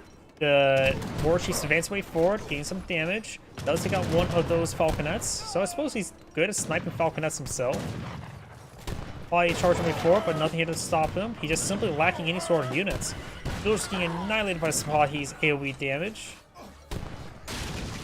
Warrior Priest trying to stab these guys. They have 30 hand attack, which is not half bad. But overall, he has nothing to stop the Sipahi. He has no military units really on the field. Warriors pushing forward. They do have ×2 versus siege units, which Falconets are not classified as siege units. They're artillery.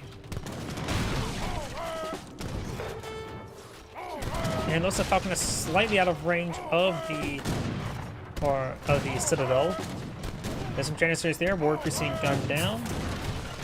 Does use a big button there to get out some Dragon Prowl Knights. That is pretty effective versus a lot of the Ottoman units, since all the barracks units are heavy units. So the Dragon Prowl Knight is very effective versus Ottoman barracks units. Does take the Citadel there. Down 9 villagers, 8 are idle. Yep, I think the Aztec players pretty much knocked out the game. Oh wait, no, that's 9 villagers on the fire pit. He has 25 villagers. Oops, got the numbers mixed up.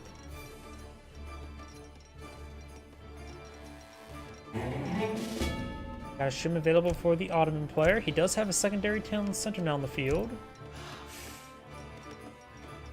Obuscons are pretty decent against the Aztecs. Aztecs tend to have trouble with Falconets as well as skirmishers. Obuscons are the skirmishers for the Ottoman. Dragon Prowl Knights are basically halberdiers with really good multipliers versus heavy infantry.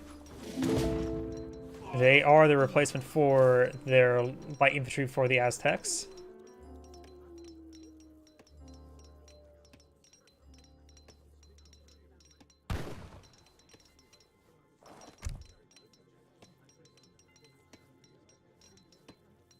Emrin. Got H4 here, going for the Elder. Does that improve the War Chief? Botany. What does that improve? I can't remember. No, the War Chief improves the War Chief, so that I think gives...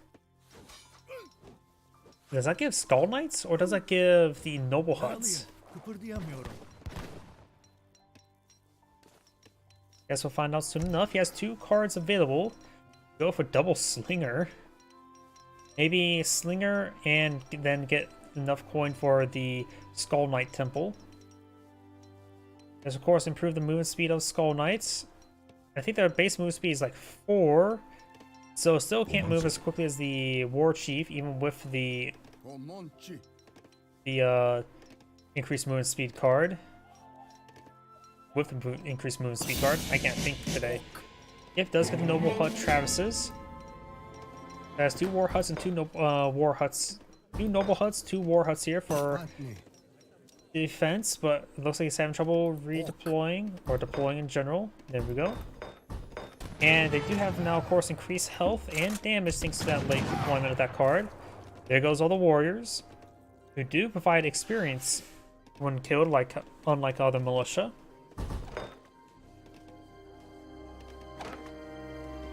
$54 damage is quite nice. 36 damage is decent. And full walls there. He is going for the Skull Knight Temple. He is not going for the Skull Knight deployment. Now it's probably a good idea to put 15 villagers here and start going mass Skull Knight Put 5 on wood for housing, 5 on food for villager production.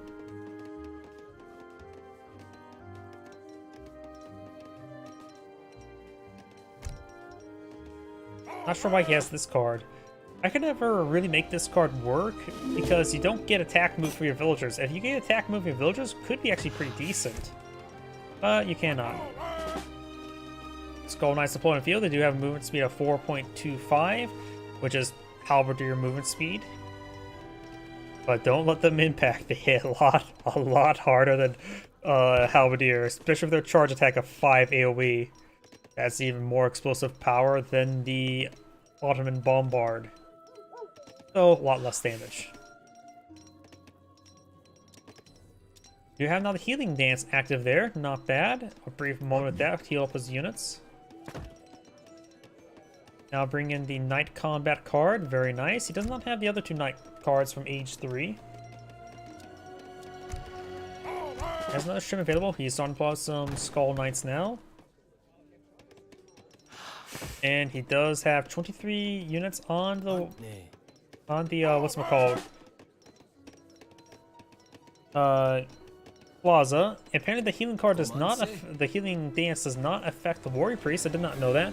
These guys are classified as military units. Actually, no, they're not.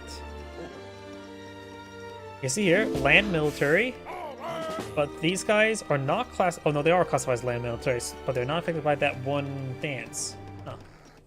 Bring some slingers. That should be a decent supplementary force for the Skull Knights.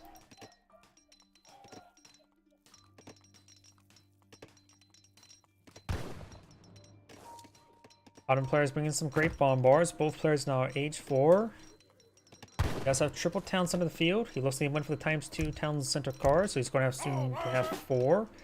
Great village production there.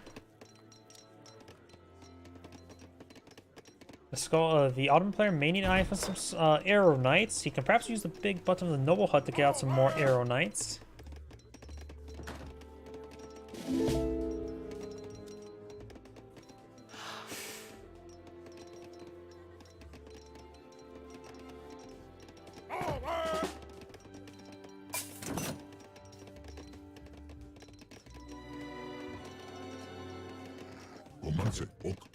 Got quite a bit of force here. Not a pop cap at the moment, far from it. Got the increased district there. What is this? This is assassin card. What? He is going to use some assassins to take out the war chief. That's interesting. Skull Knights are not classified as mercenary, so they will not receive bonus damage from assassins. So this is a big oversight there. Our push way forward does have now the champion slinger as well. The assassins got annihilated there, as well as Spotty. Skull Knights are closing on in, gain some massive damage. Dragon Prowl Knights can't do bonus damage versus the Always Guns, but they can do bonus damage versus the Janissaries. And we'll rip through them. I love Skull Knights. They're one of my favorite units in the game. And they have absurd, obscene torch damage. He needs to get the, No, he does not have the Palace Intrigue card, so he can't get out any emergency units from here. He can perhaps bring in the militia. The Autumn Militia can't do bonus damage, which is heavy.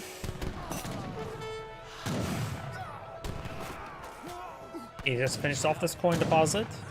He does have a good number of town centers. He could eye perhaps a revolt. But what if he can he revolt to the Brazil? That can get a good amount of cheap fodder. It should combo quite well with his 4 town centers as well. Obsguns getting overrun by the Skull Knights. Slingers are excellent units. They are basically a fast attack and speed archer. In comparison to crossbows, they have what, the same, less base damage, same range, but twice attack speed, while also maintaining the ×2 versus heavy multiplier.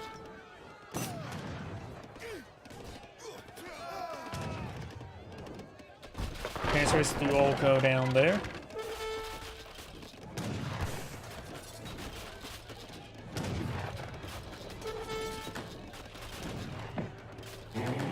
This town is also being torched down. Got a good number of villagers here, bringing a shipment of obelisk guns. He actually got quite a bit of resources. He may just want to revolt. He's going to run by slingers. Slingers are pretty cheap at 70. These villagers will get annihilated.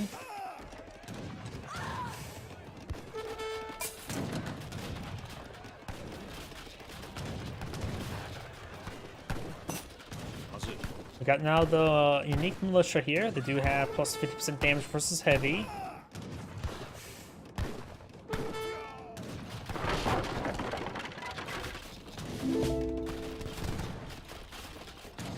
Still bringing some more Skull Knights.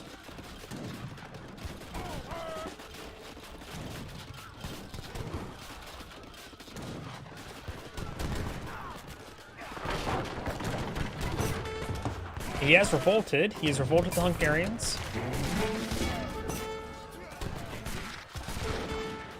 Now, Grinzers are do bonus damage versus treasure units, which is, or guardians, not super important. There's a good number of them here. They do move at 5, so they do move faster than Skull Knights. So they need to be micro to keep their distance. Skull Knights are not. Oh yeah, times 3 experience aura there. So each one he kills or 30 experience. And they are classified as heavy, so they will receive bonus damage from the slingers. And looks like red does going back of the game. This Angrade saying, "Thank you for watching," and on to the next replay.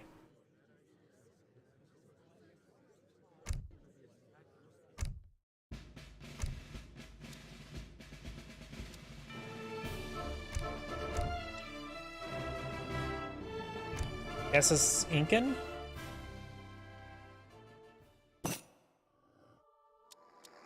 Incan versus Hosua. Let me fix the scroll rate. Greetings everyone, and Grade here for another Age of Empires 3 replay. As well on the bottom right side is a blue Incan. We have Rod Rigrat, I think. As well on the top left side is the red Husuan. We do have Vindian. Is it Hosua? Hausa? Is that how you pronounce it? The more I look at the name, the more I question myself. Because I butcher every single name in this game. Such as Queen Amina. Oh, I butchered that. Or we got Akahote. Butchered that. Honey Badger. Oh, I butchered that as well. Trap Goat. Oh, I butchered that as well. He will obtain the goat. He is, of course, the goat. In which the Hosua would love to find livestock like that for the livestock market. This map does have some yaks, a very important native, much more important than the Sudanese. And of course, we also down here got the Yorubara.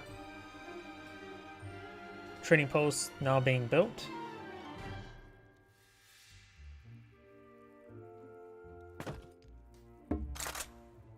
Does find this trading post here. We'll probably not be building a trading post on top of it. Does have 2 conscious houses in the field, gain some decent food generation. And the Incan player has not selected a deck. The Hosua does have a deck available. It is the land deck. Emir Akasin. So we got a extra Emir here. Also getting the Watchtower Builder, which will. Not sure. I assume it just gives a Watchtower outpost, which also can be used with current mercenaries and outlaws. So that may be some sort of theme for his deck, or maybe sign for the extra hero. Liffin Knights. You can maybe aim for early Liffin Knights.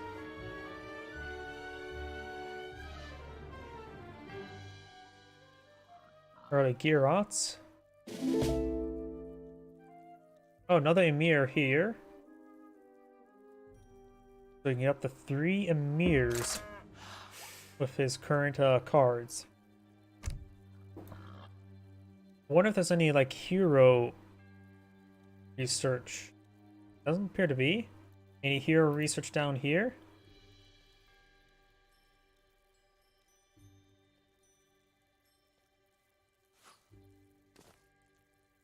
Doesn't appear to be.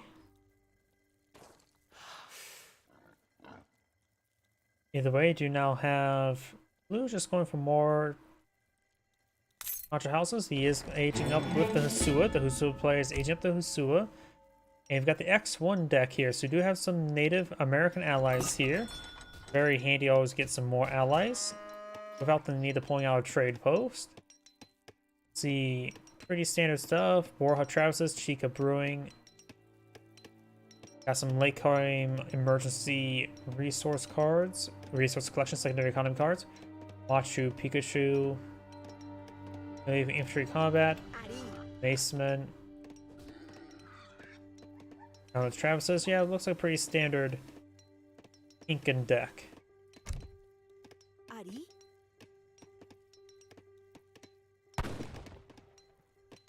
They're starting to gun down the Honey Badgers. We're now the second raid Ymir on the field. Gado, Dan, Giga, Ma. And of course got the Watchtower Builder. You may be behind for aggressive position there. Maybe just protect a central trading post.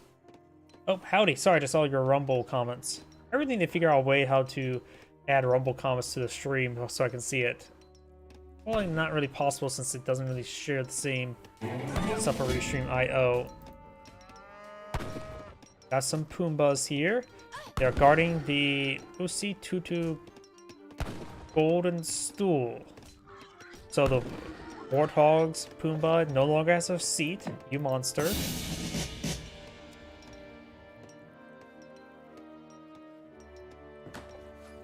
And oh, we got the mercenaries.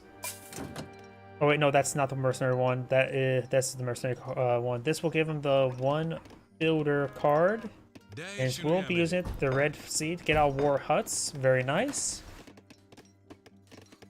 How expensive is that card? 350 for looks like 2 war huts.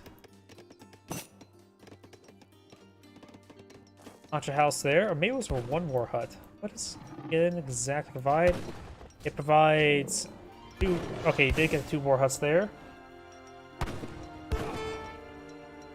Multiple kitty cats. With OBS, you can add it to the dock by using the live chat window, but I don't think you can do that. Let's see.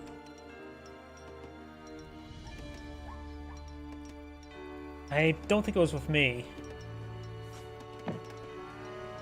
The thing is, I use Restream IO, which does combine multiple streams in one, so you can probably see the little chat I had with somebody else, in which that chat also like combines YouTube, Twitch. Don't know if it actually works with Twitter. No, it does work with Kick. I don't think anybody really follows my Twitter account. I think I mostly get followed by sex bots, which sounds about right. Got some Fulani archers to pull on the field, as well as some raiders. It's one of those things, well, I never really have time to take a look at how to improve the stream, because when I get done with the stream each day, I just relax, because streaming about 3 hours per day, plus standard 40-hour work week, basically it's become 60-hour work weeks, and does add up quite a bit. We of course have now 2 war huts here for defense, which do bonus damage with cavalry. Fulani archers push way forward, and since they're under the Plume Spear, Jungle Bowman is trying to retaliate. Raiders now engaging the Explorer, or War Chief. Emirs moving around. Good number of raiders in the field, so more plumed spearmen will be in order. Hutch House is providing a good natural barrier. Very natural landscape, large stone structures are.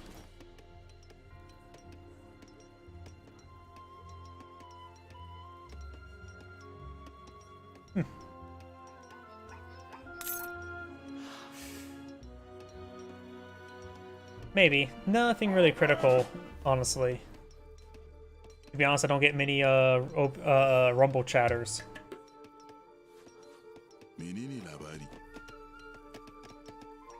Up here, Contra House is now being employed in the field. Or more Contra Houses. That is, what, 7 out of...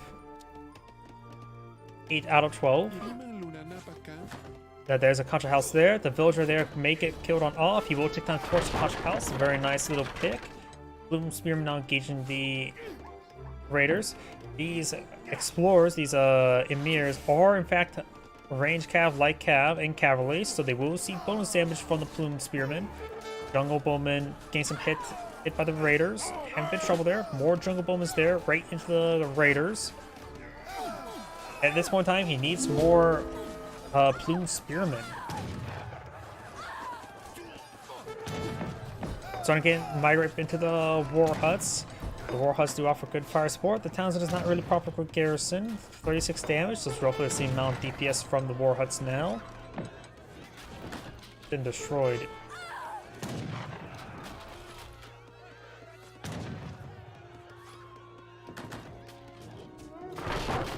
War Hut does go down. Not War Hut, Contra House.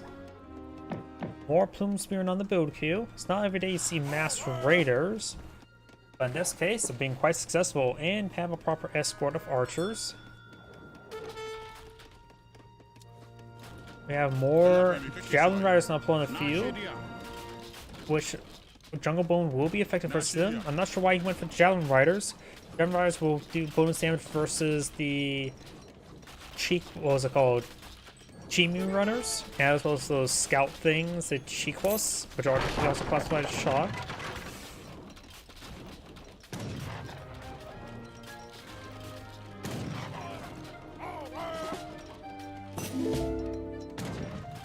So the player does have a good amount of influence sorting up. Not many villagers are clicking up coin. Jungle Bowman, and here comes from Plume Spearman. Right now okay, we got some Chimu runners being put on the field, which the Javelin Throwers will do bonus damage versus them. Jungle Bowman gains good hits though. Plume Spearman may have opportunity to gauge the Emirs. There's the Chimu runners. Jungle Bowman being rushed forward a little bit foolishly. And Chimu runners trying to overrun these Jungle Bowmen. Raider does going down there. Plume Spearman gains hits on the Javelin Riders. Those getting hit there. Thank you for that's probably YouTube description. I really need to make different sound effects notifications for YouTube descriptions and not Rumble followers, Twitch followers.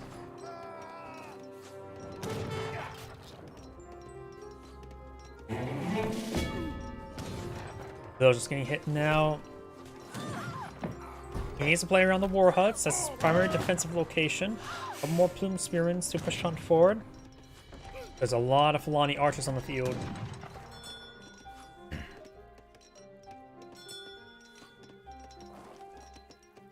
The Red is migrating back up north. We do have a proxy castle here. More Jungle Bone being shipped on in. Maybe more War Huts for defense to help protect his villagers. Right now, the Incan players at 16 villagers was not a good number. That is a good number, 28. We do have a blue outpost here, which of course can give you access to the Dervishes, which is a light infantry unit, right? Good against heavy infantry, so yeah, it's a light infantry unit, which could be well, it's not going against too many raiders anymore, so light infantry wouldn't be half bad against those light cavalry. But I don't think those guys actually do bonus versus light cavalry, do they? I forget, there was something weird about these guys. And they're not going for Sudanese local forces, though I think it's a little bit too, yeah, these are H3 mercenaries. War camp being pulled out here, as well as a granary. Up north, we've got the Chimu runners moving around. Got some Javelin Riders here for defense. Got the Akan Anakobas, how do you pronounce that?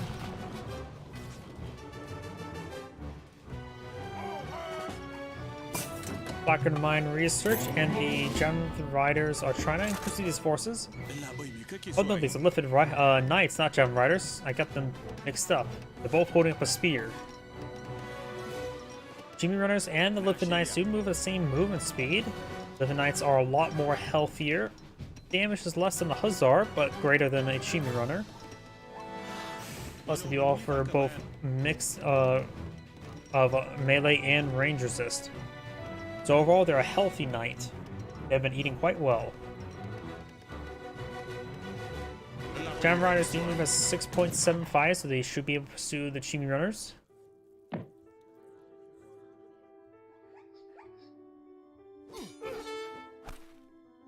One Chimi Runner does get pulled on off, snares these guys a little bit. Getting some good hits there. One Jam Rider does go down, the other ones are pretty wounded. Gonna find a volley onto them now. Blue has been getting another lease on life. Got 32 villagers here. Looks like the super player has not been really building villagers all too well. More Chimi Runners here. He does have 22, so slowly to catch back on up. And of course, the llama is causing nothing but drama in the plaza. Chimi Runners take some damage there, and now getting gunned down pretty badly. Slight AoE here, and slight AoE from the Akin. I have no idea to pronounce those units. I can't pronounce any sort of name in this game, so my apologies if I butcher something. The Gyrots now tooting their horns. Another Chimi Runner goes down. Jungle Bowman advancing. Lithium Knights don't offer good siege damage. Or even the Hussar.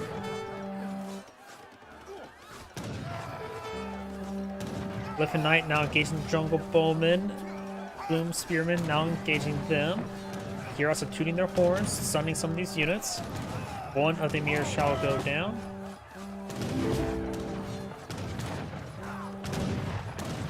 The problem is, as well, not just reading names, but just, I don't know how to pronounce most names. Some names look pretty simple, like this, but even then, I just don't know. I overthink it most of the time. Jungle Bowman's looking gunned down with the Javelin Riders. And looks like Blue does back of the game. This is Grade saying, thank you for watching, and on to the next replay. Relatively short replay. And let's see. Got one more before some of the tournament replays.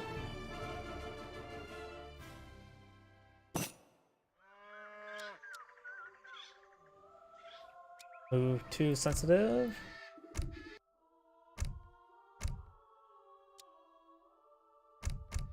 There we go. Greetings everyone, and Grade here with another Age of Empires 3 replay. Spawn top right side as the blue Mexicans. We have Begimai. Spawn on south side as the red Hasua. We got Vindian.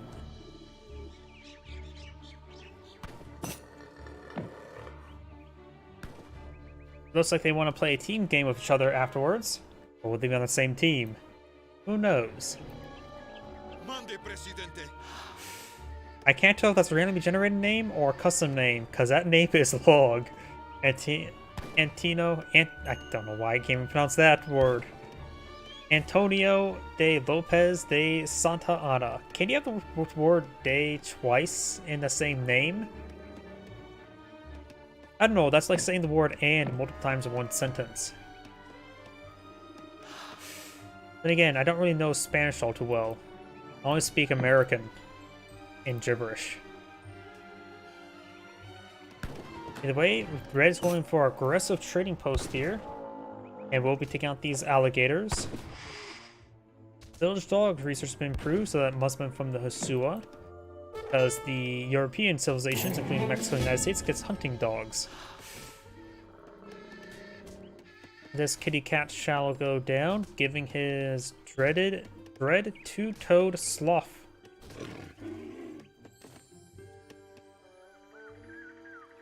Okay, that was like dwarf 100 what? 100 experience. Okay, I was like 100 food? Nope, 100 experience. Not bad. The Mexican player does have a dex selected. We've got F. Does mean fast fortress, fast something? He's probably going to go for a revolution. It's Mexico after all. I always like to say age 4 is more common than age 3 for Mexico. We do not have Hacienda's Cathedral, got the Infinite Frontier Defenses, Advanced Arsenal. You know, the more I look at this deck, I wonder if he's actually not going to revolt. Factory, Heavy Cannon. Looks like just mostly Fast Fortress aggression. The Sua is eyeing for, let's see, has a Emir card. Liffin Knights. So early Liffin Knights, perhaps. More Liffin Knights. Oh, got a second Emir here, so could actually get 3 Emir. Is there any hero upgrades on these natives? You can get Buttercup.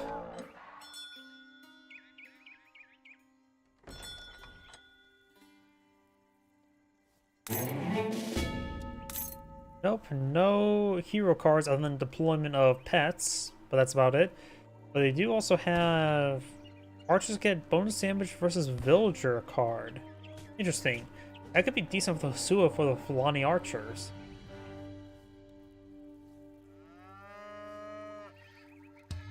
Cathedral now being built. He is aging up with to the Hasua. And now we do have the Queretaro. Queretaro. The Quer retards. Got it.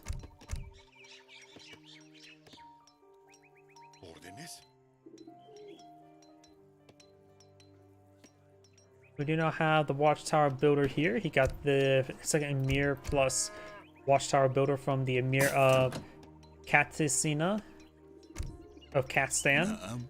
It does give him Abu Bakr Ataiku? I have no idea. You'll be pulling the outpost next to the Capybara, the coconut dogs.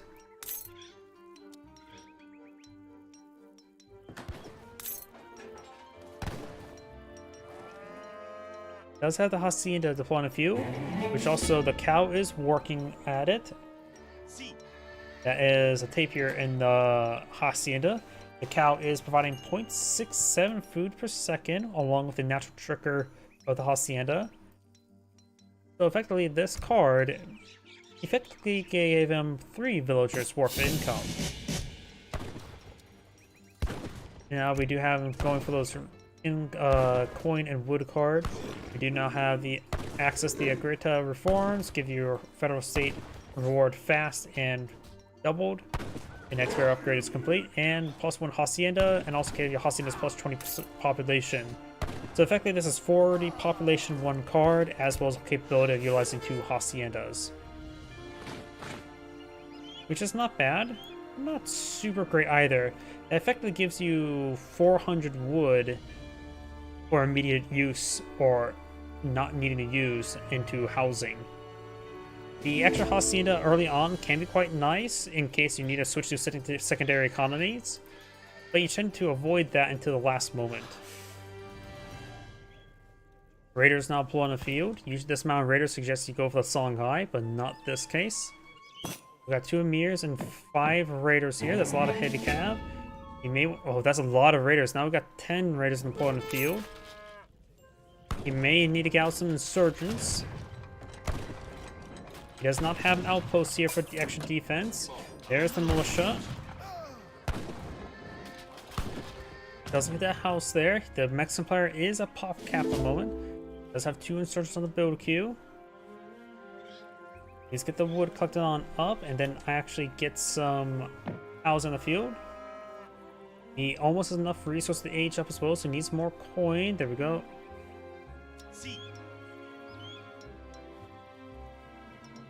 Needs a little bit more coin, then he can age up to age 3. Which he could actually eye this card here, but this card may not be half bad to get some extra population housing. So this one could double his rewards. Does have...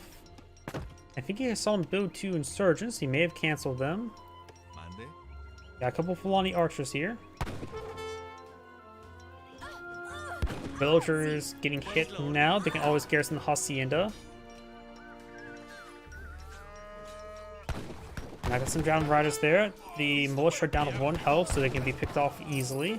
Mark it there, and age up to the San Luis Potosí. I'm not familiar with that state. And again, like I said, revolution is more likely than going to age 3. And effectively, age 4 is actually more common than age 3, in my opinion, for the Mexico.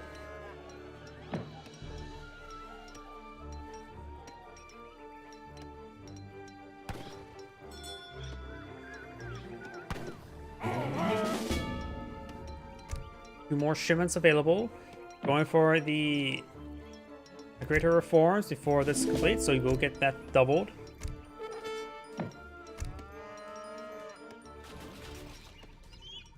It will not make his age up faster, but will make his next barracks upgrade faster, so he may eye for the veteran soldados or maybe veteran insurgents. He may get a bit of insurgency.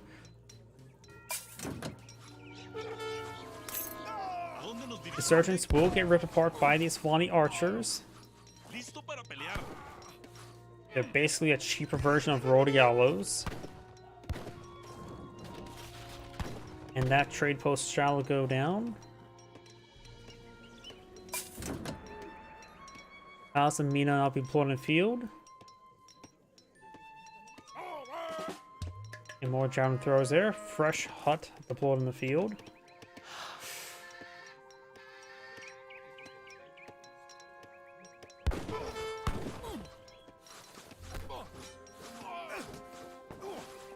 The Emir's doing a good job absorbing damage. And there goes the Padre. There's shipment of coins, so it does get to Fortress Age. So it looks like got a whole bunch of books and coin there. 1,000 coin, 200 experience. Those are trying to collect up some stuff. The Mexican players now bringing some dragoons, which should be useful. No, not exactly against those Fulani archers. More of the Chinkos may be better. There's some raiders, which have been around, so the dragons will be useful against them.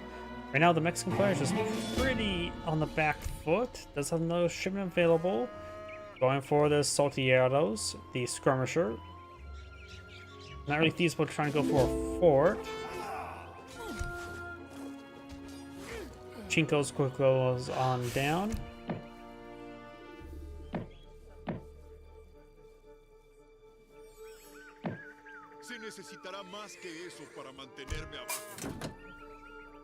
More dragoons being deployed on out. He does have one stable in the field, does have barracks as well.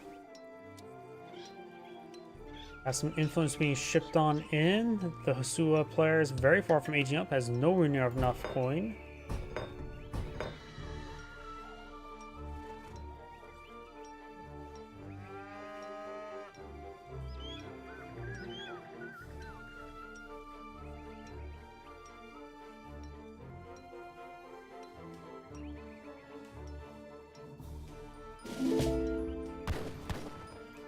Copperbearer does get picked off there, but should have let the Copperbearer run a little bit more. I should wait for it, but he only has a light army, which is not good against torching down stuff.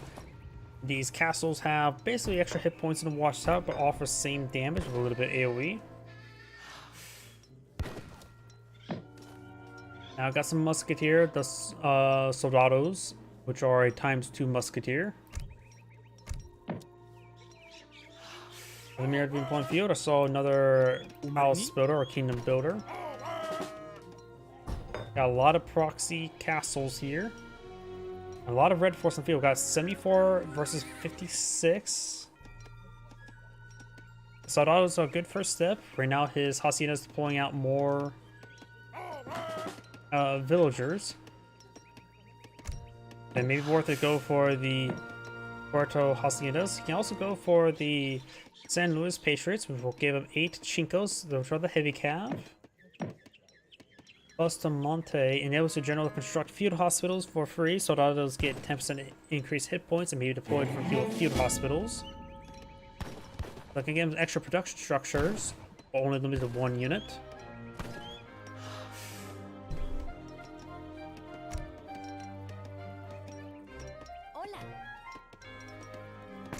He has a shipment available, going for the Falconets, which will put on pop cap once again.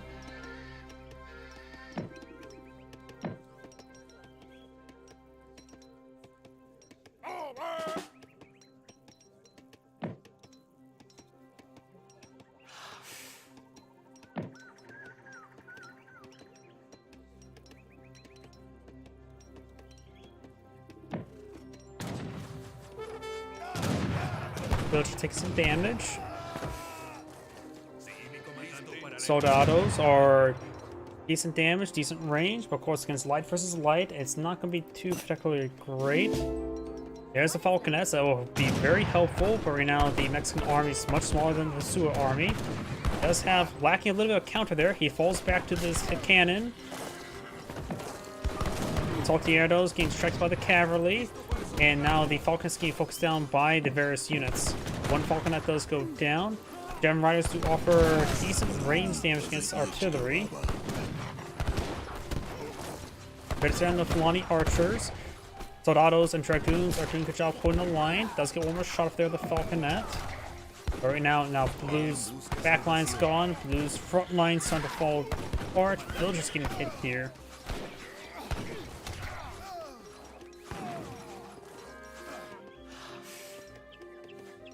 Only one Soldado remains, and now he goes down as well. He's going for more Soldados and more Dragoons. But his opponent has more of a counter army. He needs something that's anti-light infantry at the moment. He has plenty also light cavalry to get any sort of heavy cav.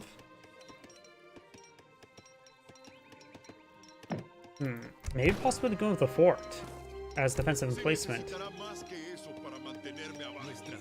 He's going to go with this card, which will give him 8 Shinkos, which is very useful right now. Roger, we get some healing on these forces as well, it's primarily the general. Howdy, it's been a while since I last seen you. And no, I'm so not your father.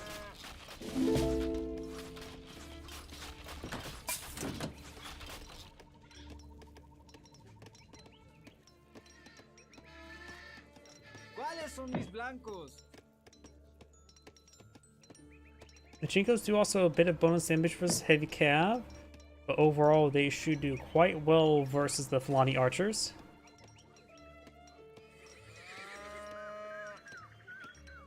We got a good number of castles on the field. We actually see 5 castles on the field.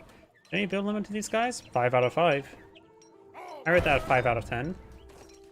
More Capybara being brought on down, you monster.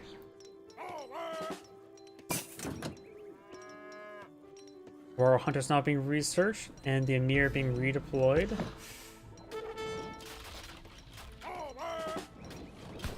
More Fulani archers as well. Right now the Mexican player has 24 villagers versus opponent's 38.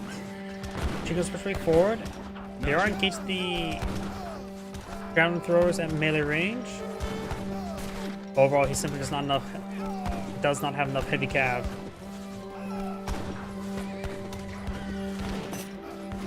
And Blue does cast in GG. This is Angrade saying, thank you for watching, and on the next replay.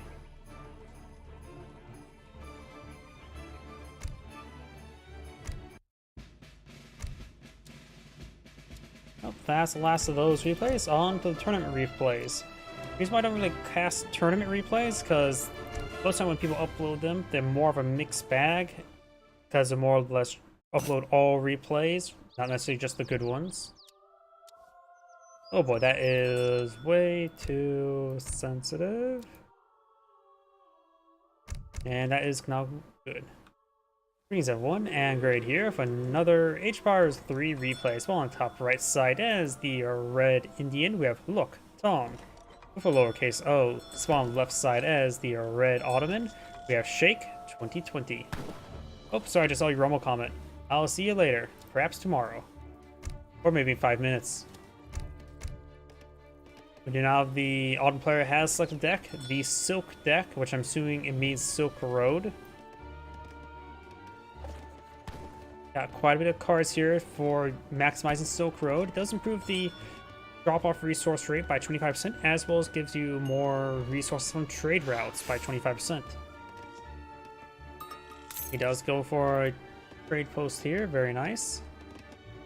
In order for them to pay for itself versus other crates, you of course need to get 5 or deployment of 4 crates to effectively pay for itself, but of course then you still get the free extra trade. He's starting to go for capitalism first to get the coin income. Azaps, delis. We do have this card here, improve the hit points of Abaskans and Haramkas, so you may be eyeing for the artillery foundry. Cavalry combat for the Sipahi. Inner school, increase attack hit points Azaps, Janissaries, and Nazim Fusiliers. So got barracks stuff here. So a mix of everything sort of deck.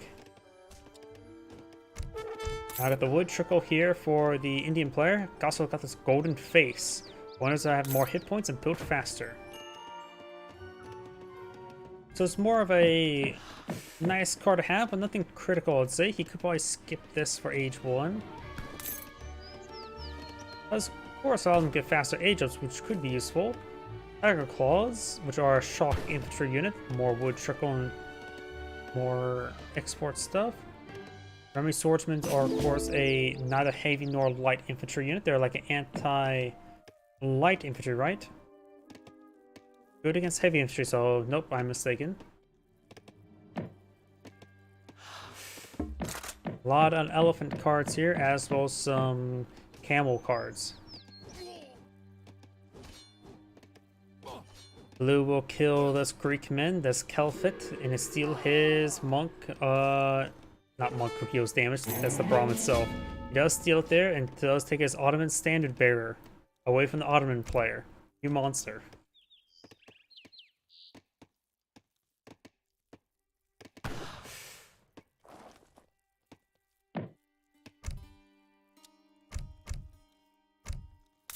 You now the age up the Quartermaster.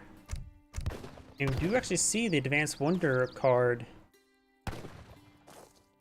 It says he has 13 villagers, but only see 10 on the food. There you go, now it's 13 on food. I've got a later age up for the Indian player, but it will be fast, eventually be built quicker, potentially, with the Advanced Wonders card. Now you can age up. Probably to... Oh, we got a very aggressive... I can't click on that. Why can't I click on... Like, what? Okay, that's getting really buggy there. He's going for the Agra Fort. For some odd reason, I'm actually having trouble clicking on this. I don't know why. You may not be able to hear it unless I'm talking with thanks to my noise gate, but... I'm just having trouble clicking on this. I had to drag select it. I don't know why. Wait a second, this also has a plus 50% hit points, so this is going to be durable barracks. The fort itself has horrendously bad attack. It's basically outpost level attack for a fort. But it will of course be a very, very durable forward barracks.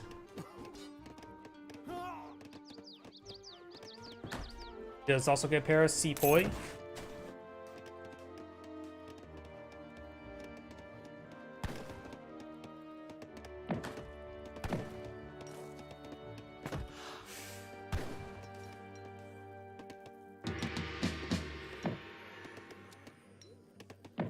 I wonder, he did find 3 of the water bison. He can probably go for Sacred Field to get extra experience generation.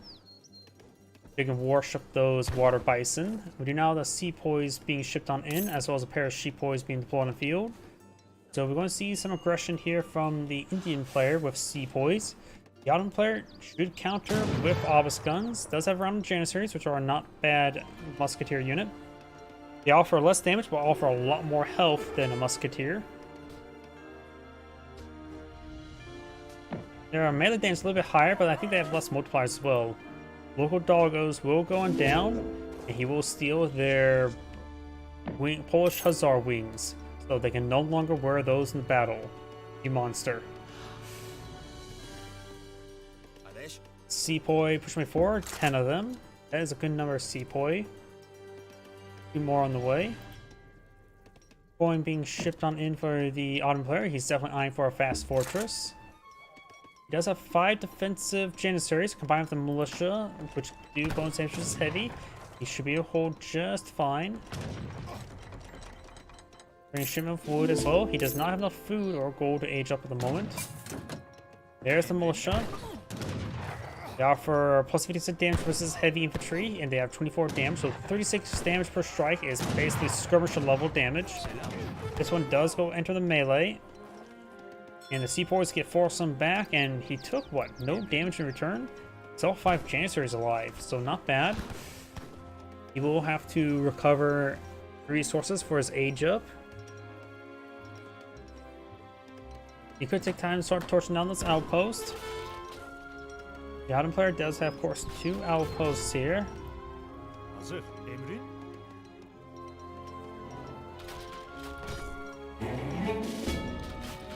Handful of sepoys here. He's pushing forward with the militia. They have the same range as sepoys. 12. Does lose a militia there. We got age 3 here, going for the marksman, which will give him a handful of free obelisk guns. Also bring a shipment of janissaries and deploying out a janissary. The Indian player is at pop cap at the moment, so he needs to build some more housing.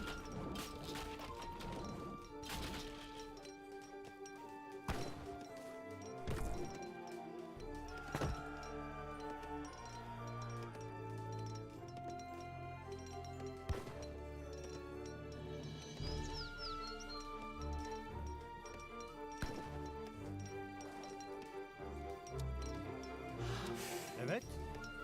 We got a good number of forces here. As long as the militia stay in the back, they will provide excellent fire support. He also has 10 janissaries for these, what, 10 sepoys? Yep, so the Ottoman player should be able to withdraw hold on for no problem. His explorer will go down. Oh, we got a handful of units up here. Some more sepoys.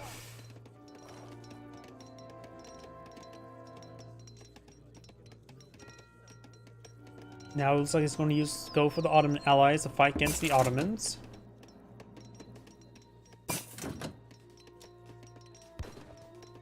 Marksman now being researched, as well as the hunting doggos. Has 2 shipments available.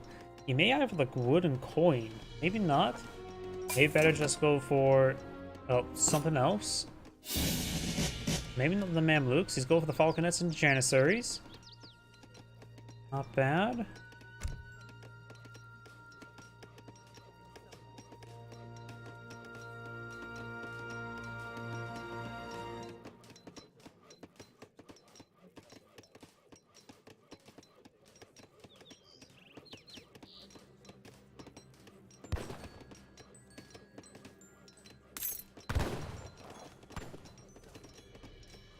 Some of the deer are going down.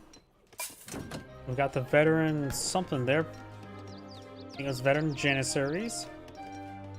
Hazır. Yep, veteran janissaries now researched.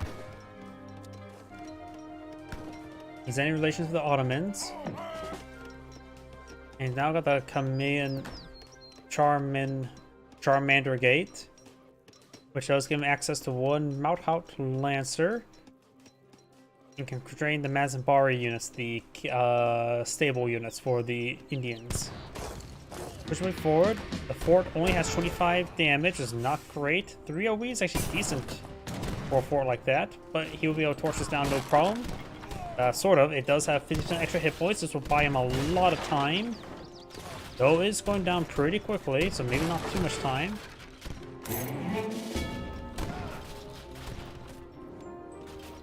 He has 1 shipment available. He needs more housing. Does of course got the 1 free Mauthaut Lancer somewhere. Where? I'm not sure. The fort does go down. He's going for the siege elephants.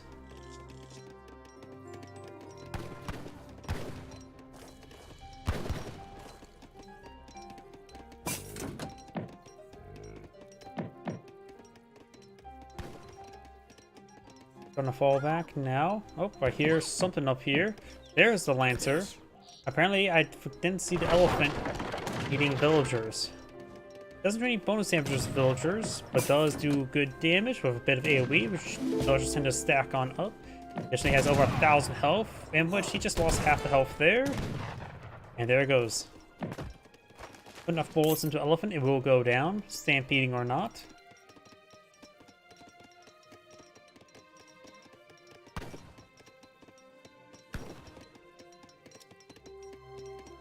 Now got Shima Sapahi being pulled up by the Ottoman player. More Seapoy being employed on out as well. Now he's going for the British allies. تيار.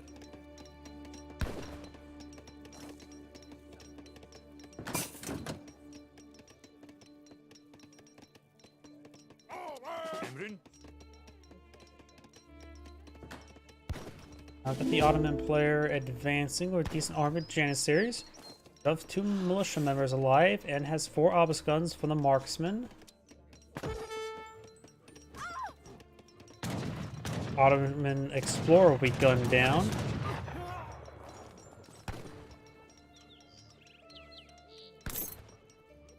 Blue's advancing with a decent force here. تيار. At the siege elephants, they do offer 40 damage, no bonus infantry, so they're more or less an anti-structure unit, not really a fire support unit. They also do have decent bonus infantry artillery, nothing too significant, not Culverin levels, but enough to pick off the falconet in 2 shots. Very nice. Sapai finds some of these villagers up here. The Indian player is losing a large number of villagers, down to 29 versus 25. That elephant does go down there. Obelisk is firing away. Got the irregulars spawn a few. hazır. And more of the Indian villagers are going down. That's a pretty good loss there. Evet. More Janissaries push way forward. I hear more deployment for Janissaries. I've got the Oromi swordsmen, which are neither heavy nor light. They say they're anti-heavy infantry, and I always forget what their exact multipliers are.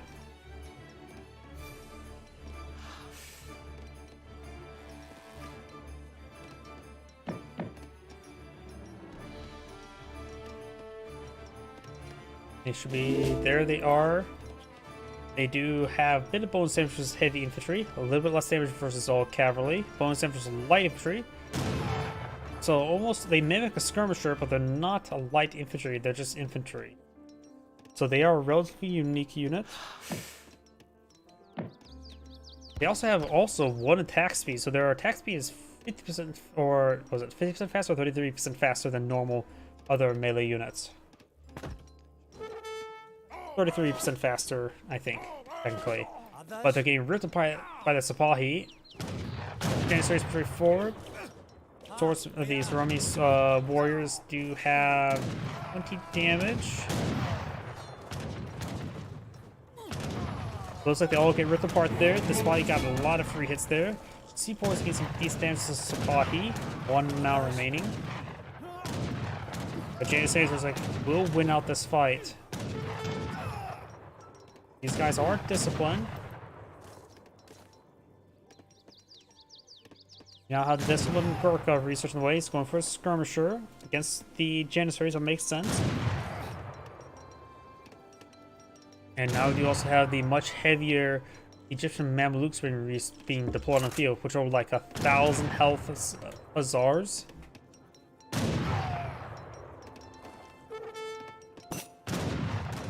Siege elephants now engaged in the house. There are some Gurkhas there. Blue's now, Blue's now falling on back.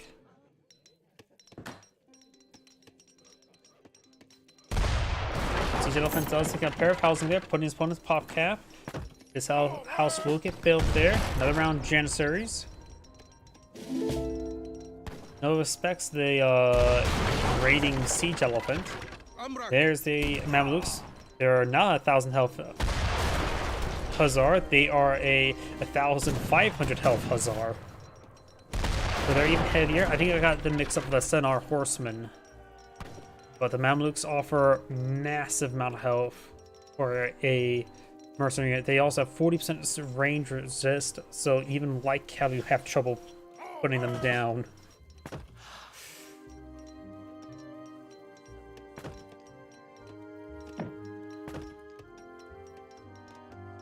You can also take time to micro these Mamelukes as well. He can always pull them back, fall them back to a priest to get them healed on up. If he's able to keep them alive, it would be a good idea to pull out a priest, or in this case, for the Ottoman, it would be Imam, right? Seapoys here. Howdy. Mamluks trying to find opportunity to engage these sepoys. Think of the Apollo, Blums 05. أيوة. أمرك. Mamluks did take a volley there. Nothing too significant. Even though 200 points of damage is significant, just not for them. hazır. We do now have the Endurance School now being put on the field. Emrin. Oh, are you one of these players? Which player are you? Hazır. Evet.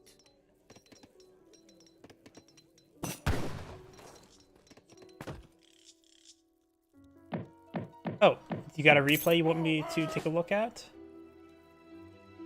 If you're gonna send me a link of the replay, I'm more than... Yep, if you could just send me a link to the replay, perhaps upload to the ESO site or something like that, that would be great. Got a good number of Gurkhas there, as well as some sepoys and the red coats. Got one the Brahmin now down. Got 3 Falconets here, which should be very effective against the composition of infantry.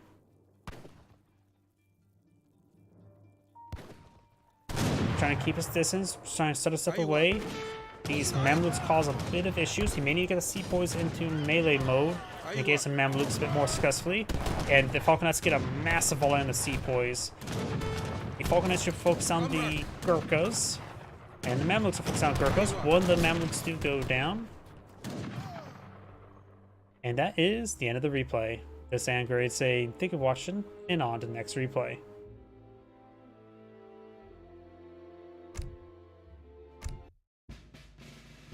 That's a local file on your computer. I don't think I can get to that. It's your that you just pointed to your C drive. Nope.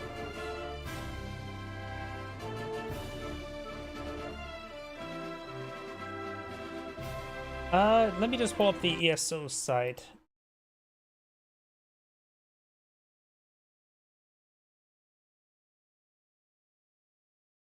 This is usually where people can upload replays to the ESO-community.net site.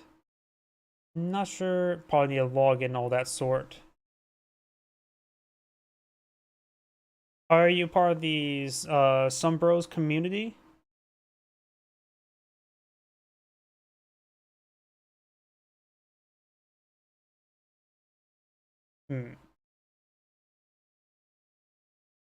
Oh.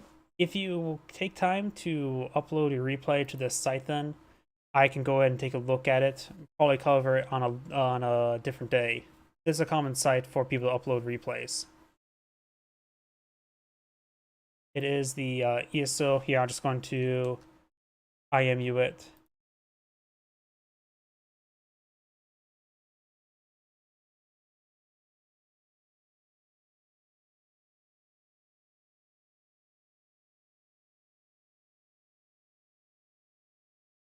Yep, just let me know if once you get uploaded. I'm probably going to...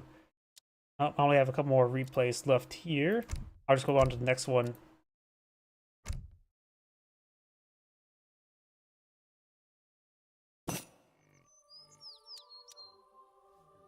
Oh, that is...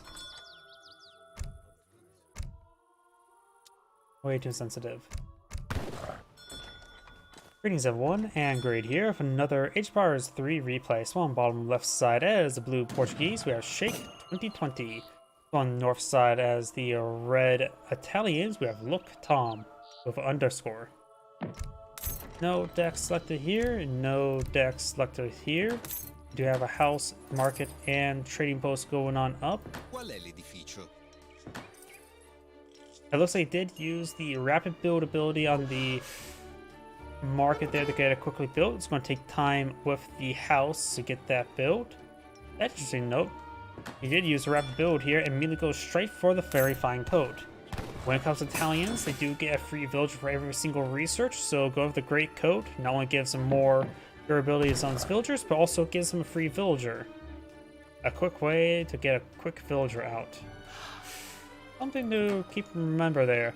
Once you get somebody in the house, the architect is going to be eyeing the build the trading post. Both take a significant amount of time. For the Portuguese, yep, he's going for all the resources. He's going to get those villagers going in age 1.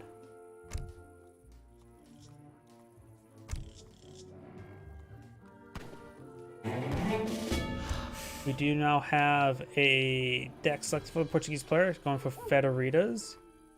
Of course, Portuguese tend to turtle in, so do Italians, so this may be a bit of a turtle match. Looks like to be a fast fortress, maybe even fast industrial deck for the Portuguese. Lord of Aves, yep, of course, dragoon stuff. If he's going for too much for dragoons, the Italian's unique crossbone, the Passivere, could be useful. Possible, improve hit points and damage of all Portuguese melee units, including the Spy. Wait. How powerful can Spies get for the Portuguese?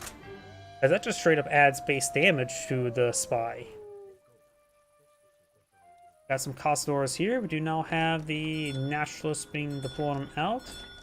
So it looks like we're going to see a Halberdier Dragoon deck, maybe with organ guns to see the opponent's organs.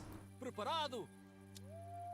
For Italians, we do got Capitalism being selected. Has 14 villagers.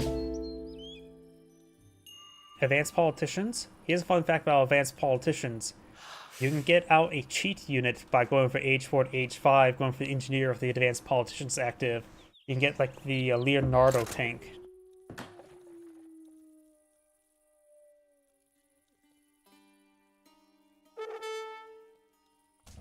Let's see, definitely looks like it's going to be a fast fortress as well.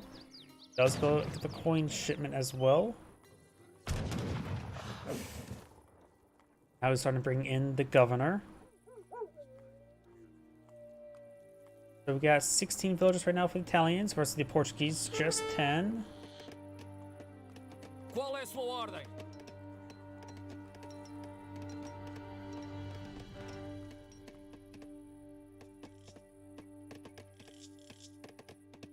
Trading post is finally complete by the architect. He does have enough coin in his stockpile to get out another architect. And when he gets to age 2, he can get out 3 architects in total. And it's definitely a good idea to try to get those architects out. They, of course, are build stuff for free. House going on up. We do now have steel traps being researched. And now with the sounds that are being employed in the center map, looks like the Portuguese players eyeing for a bit of aggression. Wolves want to get gunned down. Try and claim this villager. Red's migrating to the large number of villagers in the center of the map. Town center here. Portuguese player does not have town militia.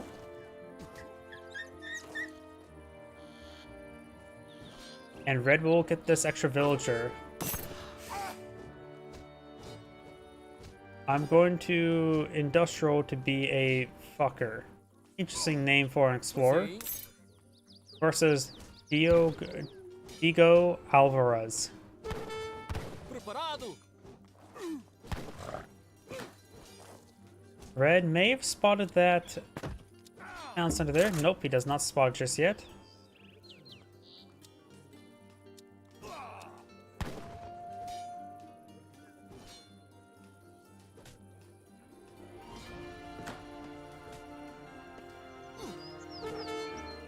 We do now have Fast Fortress, the Ethiopian Queen being selected for the Portuguese. Gem a coin for the Italian player.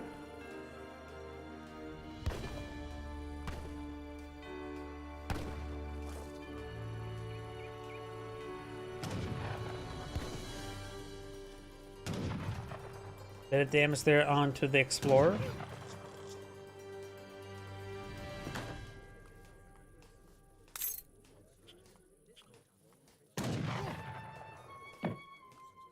Italian player can now age up. Going for the bishop, which will allow him to move diagonally a little bit better. Oh, he's just being annoying. There we go. Starting to build a Lombard now. He does not have the He does have the Freemason Research, which is a pretty handy card. The Freemason allows your architect to build outposts.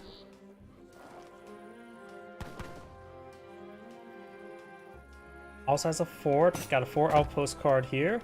They don't offer any of the upgrades like the 3 outpost card, but still nice enough to have. Ballista Wagon, which also the Ballista allows your unit to build structures faster near in its aura. Pretty decent for architects.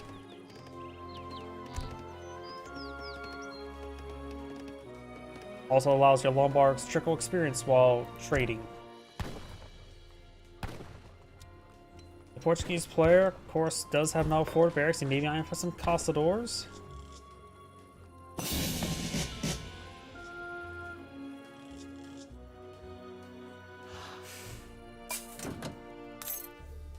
Halberdiers now being employed on out. There's a round of elite Shotel warriors, which are shock infantry. Pacifiers will do not bonus damage to them. They're more close to hussars. There is a militia. Architect does get picked off there. Great pick. May have another architect in this region because it's still building. See? Yep, he does have another architect there.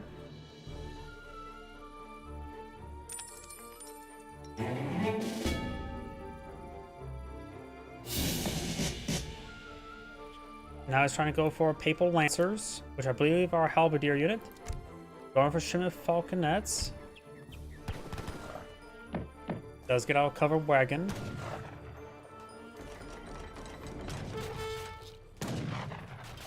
Halberdier is not being put on the field, as well as a handful of Caçadores. Overall, pretty good aggression. Only has a militia here for defense. He's bringing some.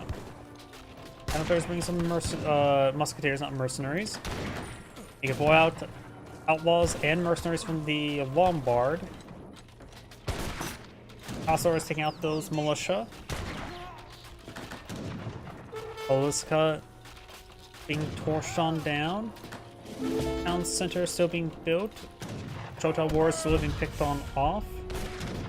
Does get around on musketeers. Caçadors are of course a skirmisher, so we do get some damage there. Falcon at the field. Halberdier is trying to engage. That's a nice hit there. Goes in stagger formation, which does, I don't think, improves siege armor, only range armor. Unless I'm mistaken. Quali sono I miei obiettivi?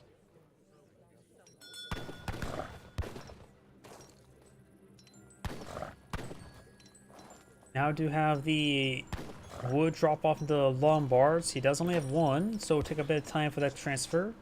But that will give him 600 coin and around 900 food, if my math is incorrect. Which will start allowing to progress to the next age. Got a nice volley there from Organ Guns. Organ Guns have 150 health, Falconets have 100 damage, so won't one-shot them. But 2 of them can 2-shot it. Or 2 of them together can one-shot it. We got some Caçadors on the field, which are a skirmisher unit. You can actually pull out a counter skirmisher at the Ballista, assuming it didn't have 16 health and now destroyed. But I'm pretty sure it's also through shipment as well, so he could have clicked on the button to pull it out before it got destroyed. Either way.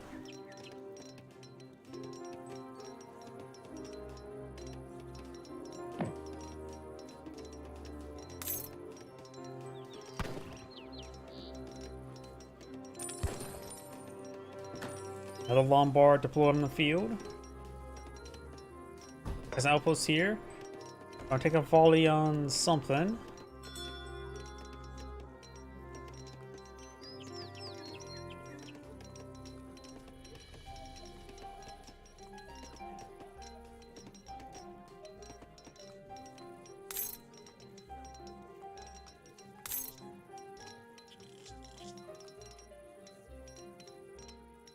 Dragoons pushing the way forward.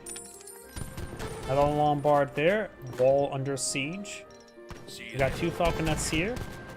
Wall does go down. Villagers getting gunned down. The Explorer goes down. Point blank cannon shots not exactly good for your health. Come state? And now you have age 4. He is going for the Papal Guard. He's going for the Advanced Politician. Don't know what the Advanced Politician does for age 4, but that could be pretty good.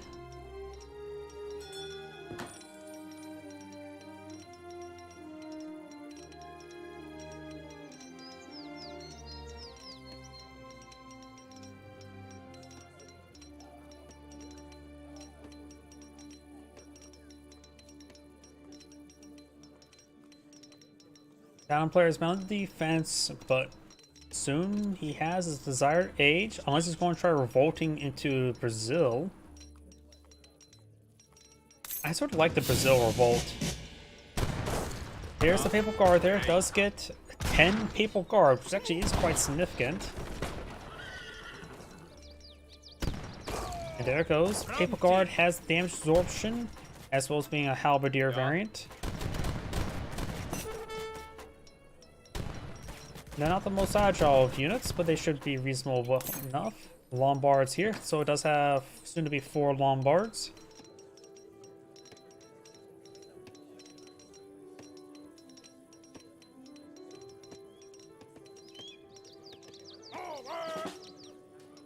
Comandi, pronto. He does go for the guard. The H4 skirmisher that the Italians get. It is an H4 skirmisher, not H3. The guard Burgas, I don't know how to pronounce any sort of names. Skirmishers trains to move fast, so they move quickly, and they do sound of bugle to stun nearby units as they kill stuff. They offer 24 damage, 20 range, and decent amount of health. Going for another round of them as well. Impera.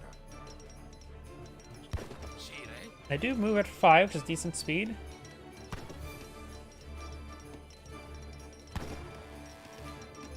Got some coin shipments here. Right now, the Portuguese players have 52 villagers. Having triple town center is pretty good at that. Plus, these town centers are more or less proxies as well. Going for Culverins. Got a shipment of Culverins being brought in. A shipment of 3 Culverins. He does have the single factory card he can bring on in, which will automatically pull out Papal Bombards.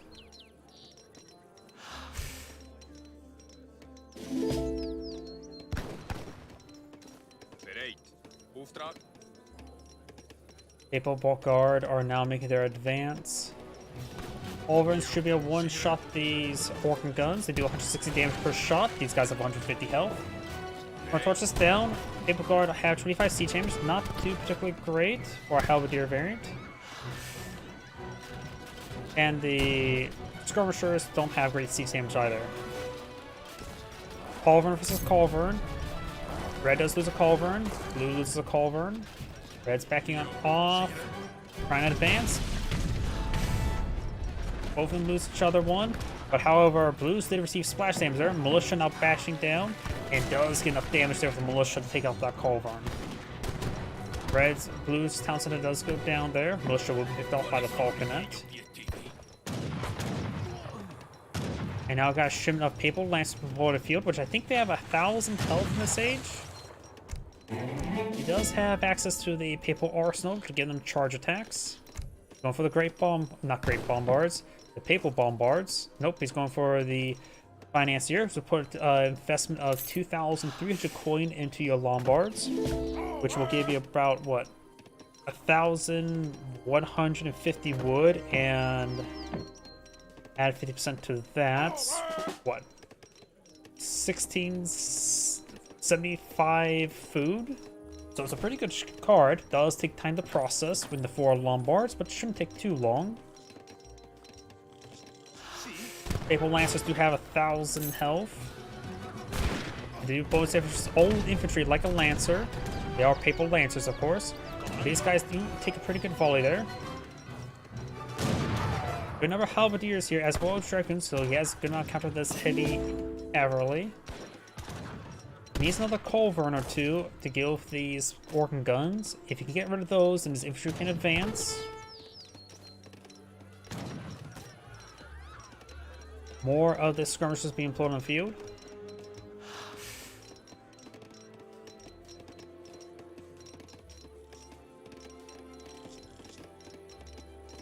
Got a handful of culverins now deployed on the field.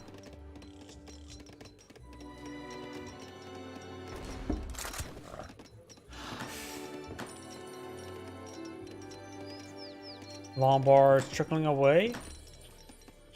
It will go down approximately 2 per second times 4. It does not have the advanced Lombard research to make it go down by 4 per second times 4. Red, was that? Yeah, that's a red town center there that does get destroyed.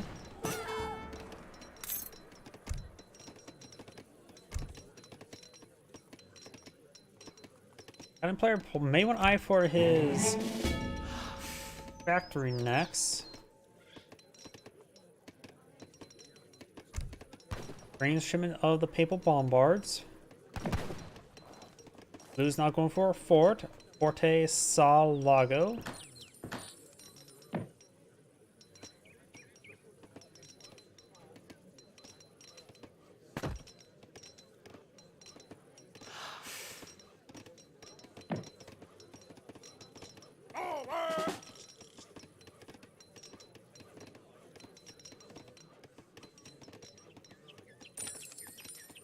Salve. Triple or quintuple Lombard up on the field. Bombards now deployed on out as well. Cannon players at Pop Cap. More housing going on up, probably being built by architects. Try to go for another town center here, will be interrupted. It is being built by an architect. The architect will go down. I think it is classified as a villager. Yep, but it does take less damage from the dragoons.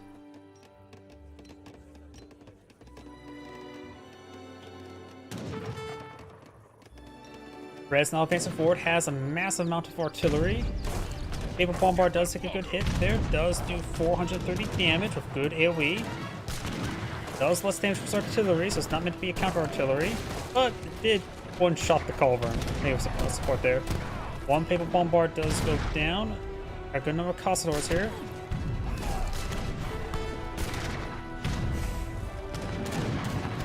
That culverin does go down as well.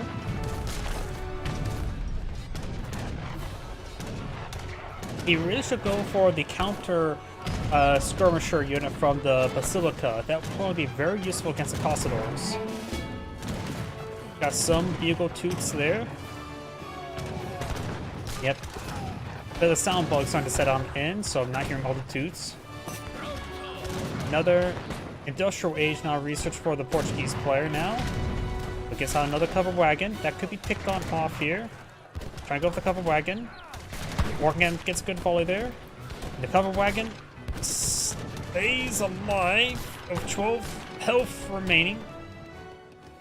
And that may have killed the Italian player. He threw everything in that cover wagon. It was unsuccessful. At this point in time, he just want to revolt to Brazil. Select the shipment for the factory and then revolt. Because right now he has 41 villagers and he has 42 population in the field. That is, all of his population is villagers. So I think he should revolt now, because I don't think he's going to win unless he revolts and do something.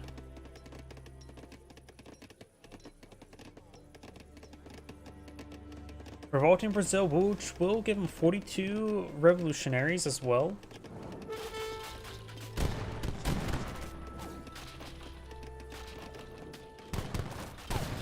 He's revolting to Argentina. Not sure what Argentina is top of my head. I think Brazil is the best of all the revolt sockets. Does get some guacos, which is a cowboy. And does have some revolutionaries. Bring in the San Martins, which will give him 1 San Marte hero, 13 mounted Granatos, which I'm not sure what those are, and 10 dragoons.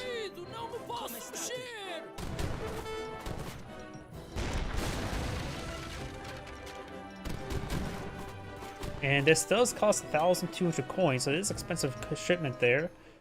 Can probably go for some other things later on, but he's completely broke. And he doesn't have enough coin for architects as well to blow out free structures.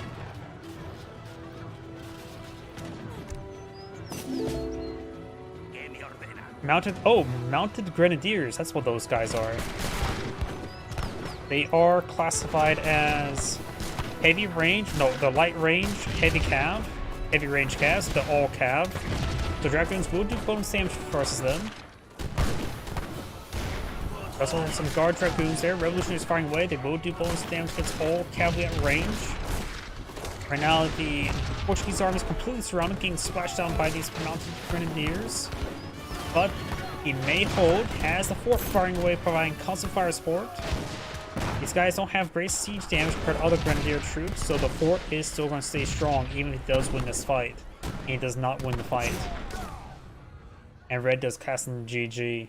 The Sand Grade saying, thank you for watching, and on to the next replay. Before I get started with the next replay, I do need to restart the game because some of the sound bugs starting to pop on up.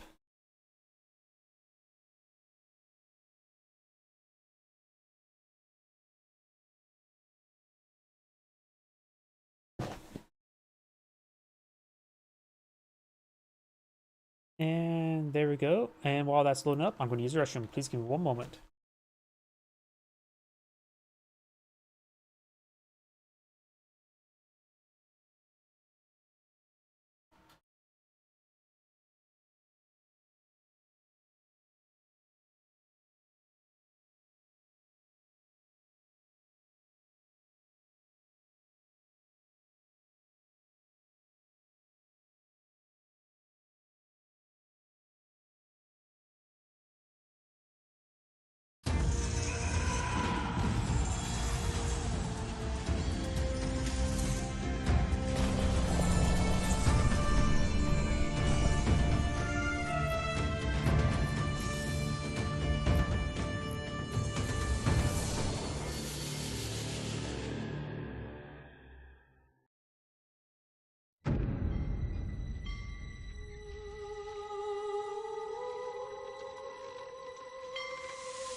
My apologies. I'm back.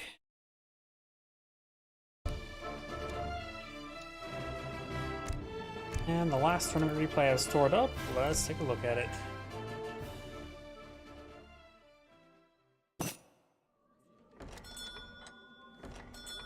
Way too sensitive.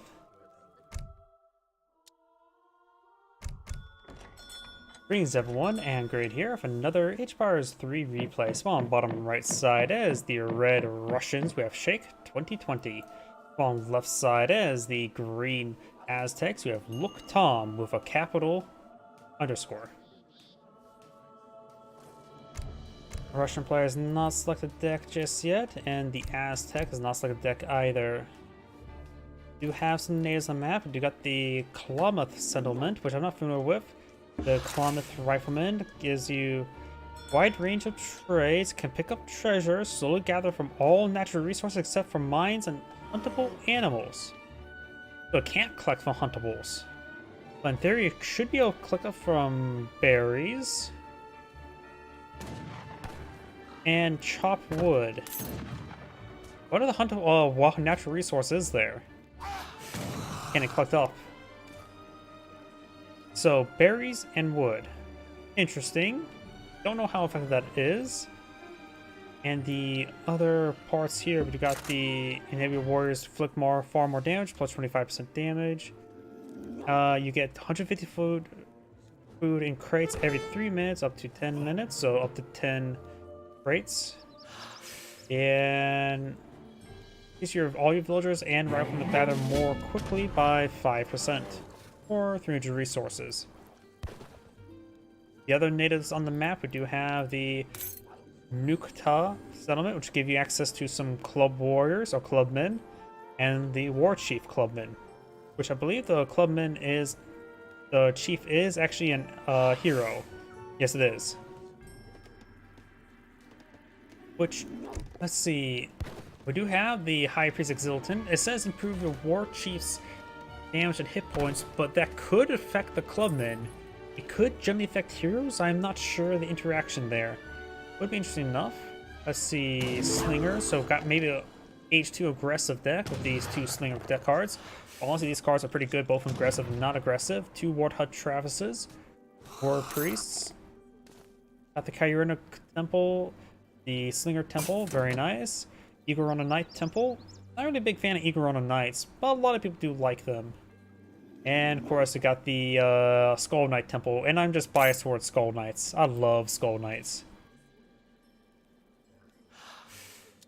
And for the Russians, we do have the Kamacha Expeditions, which will give you increased hit points and line of sight for your cavalry. Not bad. Wood Trickle, which you already gone for. Chelsea, Porshik, Noodle Regiment. So we're going to maybe see a Chelsea Porshik composition. Does have access to the Reformist Czar. Let's see, what else is there? We do also have the Polk. Porshik's hit points increase and gains more hit points for nearby units, so it gets increased hit points and a horde effect. So Sylvinia, I don't know how to pronounce that, like I do with any other name, increases the melee damage of cavalry archers in Shirlets and Porchiks. Cavalry archers get +5 hand damage and +1 AoE. So these guys become cheap, what's it called, Cuirassiers. That's interesting. Never realized that point. Also gives Shirlets a bit of melee damage. If Shirlets of melee, something either gone really right or really wrong. Or really, no, that's not how you just say that. I say something really gone wrong and something really gone right. And Porshik's increased hand damage. Since they're already melee unit, that's pretty good for them. Got the heavy cannons and factories.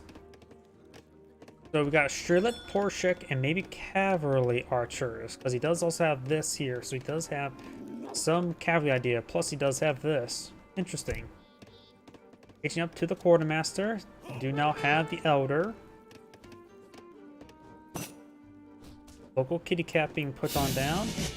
Does get the Warhut Travis, which does go right well with the Warhut Travises, so your Warhuts are healthier, have more damage, and you can get 3 of them out pretty quickly. But he's going for some slingers.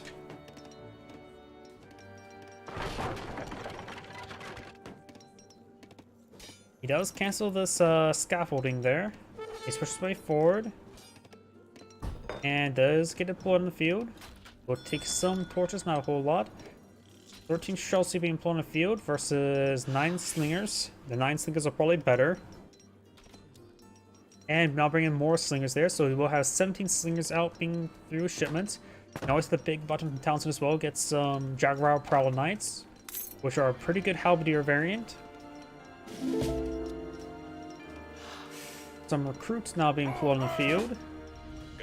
Jaguar Prowler Knights will be useful, as well as slingers against them. Shirlets have... They're Shirlets. We all know Shirlets. The Streltsy are not great, but they are dirt cheap.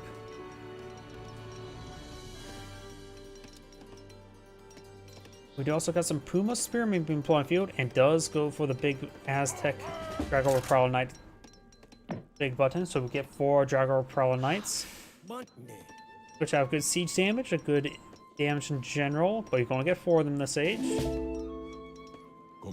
He needs to make sure the War Chief stays around here. God of Sun. That is definitely a shorter name for the actual name for that. Was it Quetzalcoatl? Was that the name of that god? More Puma Spearmen being deployed in the field. Puma Spearmen offer a great siege damage 41. You do have 2 blockhouses here for defense, which is going to be important. Recruits, one that does go down, and with the War Chief around, he does get the nice experience aura. The War Chief is classified as neither heavy nor light, so Streltsy will only do 1 or do the basic damage against him. We also got some Cossacks in the field. A cheap Hussar. Hussar. Which he does have a handful of Dragon Prowler Knights help deal with them. He did lose all... Oh, no, he still has a handful of Puma Spearmen. Coyotes being deployed in the field, which should be decent enough versus the Streltsy. More recruits. And now bring a shipment of Coyotes as well. The Aztec has an army, pretty sizable army. We've got 56 units versus 63. Of course, cheaper quality. Oh, did he manage to get it uploaded? Puma Spearman push away forward, gain some damage. Blockhouse now under siege. He's going to bring in a stream of Cossacks, which we use against the Slingers. And my apologies. We do now have the blockhouse under fire.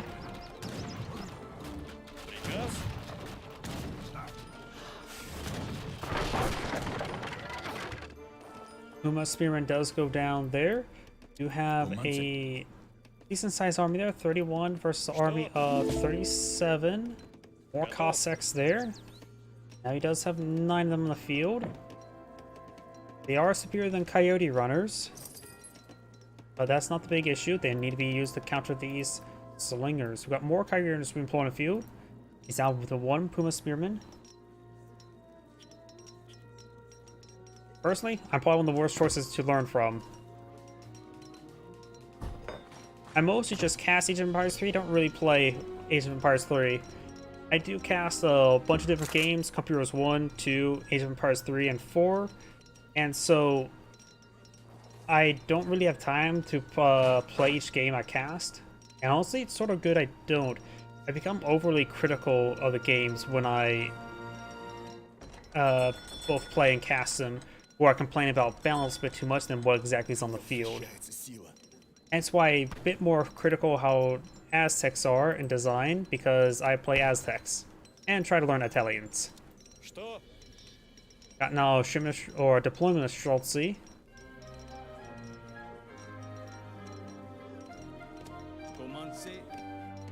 You see the Coyote tactics, improving the speed and hit points of his Coyote Runners. As of course making it a bit more durable, able to skirmish a little bit better, both able to take hits and to avoid the hits. More Coyote Runners being deployed in the field. He does have this 1 Warrior Priest find experience. Does find a couple or a villager there. The Aztec player does have 30 villagers versus 28. We do now got some Porschiks to help engage Coyote Runners. Recruits can do that as well. Both are vulnerable to Slingers.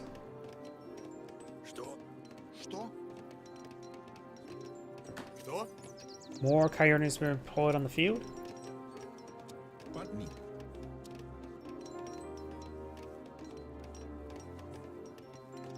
Russian player's doing a good job spending his money, not maintaining big float. So is the Aztec player.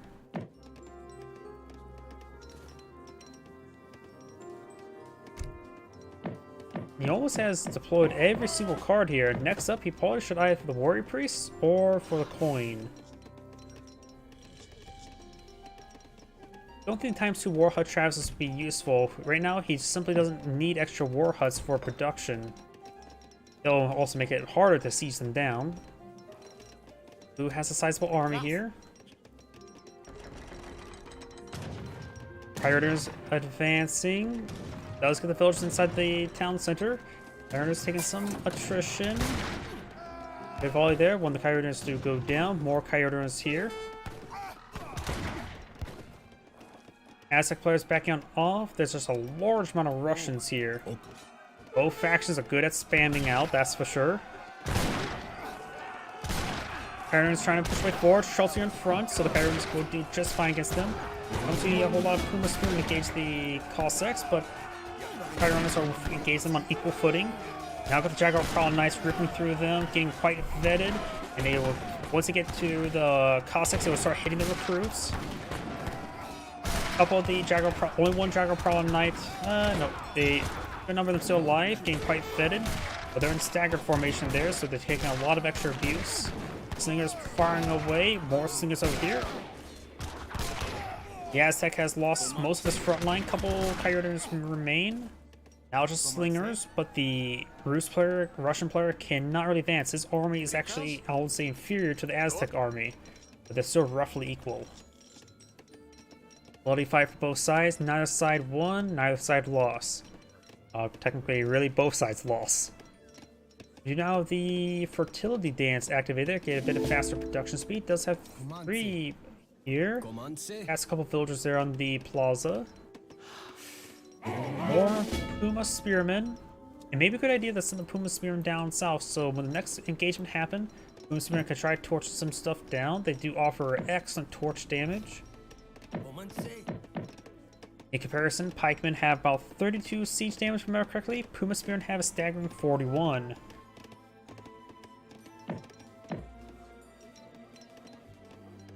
Pantni. Handful of Coyote runners there. The Russian player has... I keep wanting to say Rus because of Age of Empires 4. The Russian player is... Most of his guys are back at home. He is taking time to collect up berries. He can't push on the map to collect up the local fauna. So that means his food economy is worse off because unable to hunt.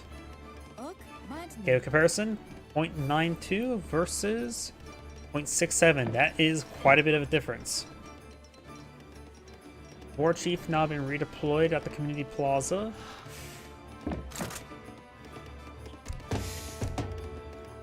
And now the War Chief's deployed on the field. Redeployed. Another round of Coyote runners deployed on out. He may have too many Puma Spearmen.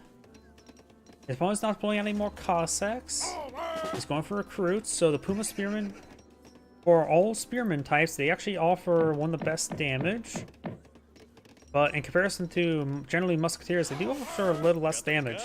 Recruits have 10 damage and have a gun, while they only have 12 damage and no gun. And the ability to use a gun is always quite nice. Villagers, however, need to get away from the Coyote runners.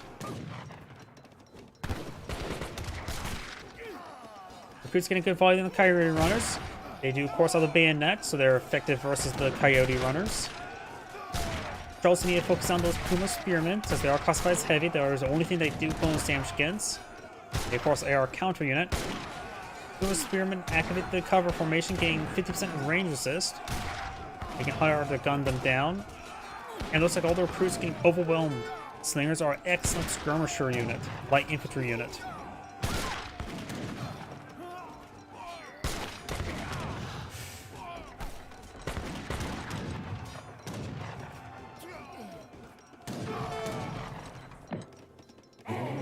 And now the Aztec's going to be start torching down some more of his infrastructure. He has another blockhouse over here. He needs some Cossacks in case these slingers. It's the only thing he has to counter them at this age.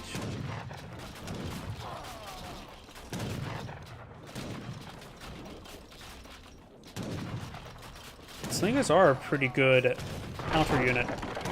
It may not seem like much, having 8 damage, but they have the 1.5 attack speed, which means they have twice the attack speed as crossbowmen and these musketeers.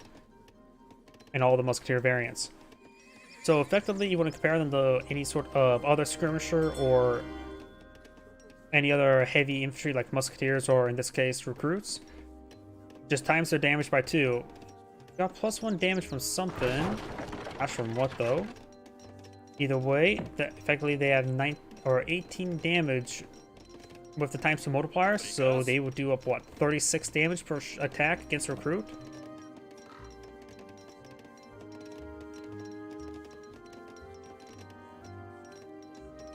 How did the slingers get +1 damage all of a sudden?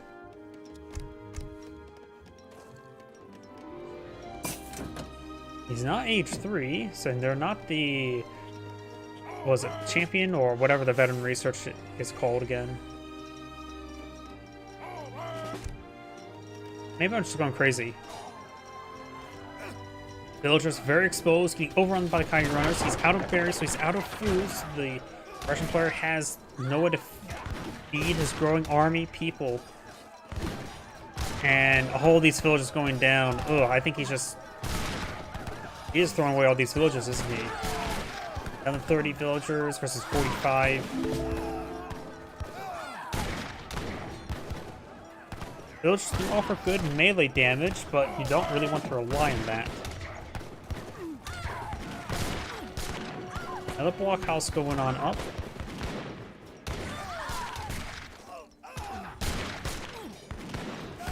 Oh, we also got a round of Eagle Scouts there. They're not a bad unit, just for a pet. They do cost, of course, 100 or 80 food. They're not really cost effective, but they are 0 population and quick and easy to deploy on out. War Chief does go down there. The Aztec assault is starting to stall out there. He does have 46 villagers versus 20, so He has not to win this fight. The Russian player is down half his population. He's out of food on his side of the map. He has 0 villagers collecting food. Has 7 villagers idle inside the blockhouse. Beast dead in the water. Well, the water's over here, but he's not dead into it. And it looks like Blue does cast in GG. Is Grade saying, "Thank you for watching," and on to the next replay. And I think that's my last replay for I have in store. Yep. This is more or less bugged based on whatever gets partially overwritten by all the replays. So that's the last replay I have. So everyone, thank you for watching. Have a good evening and get some good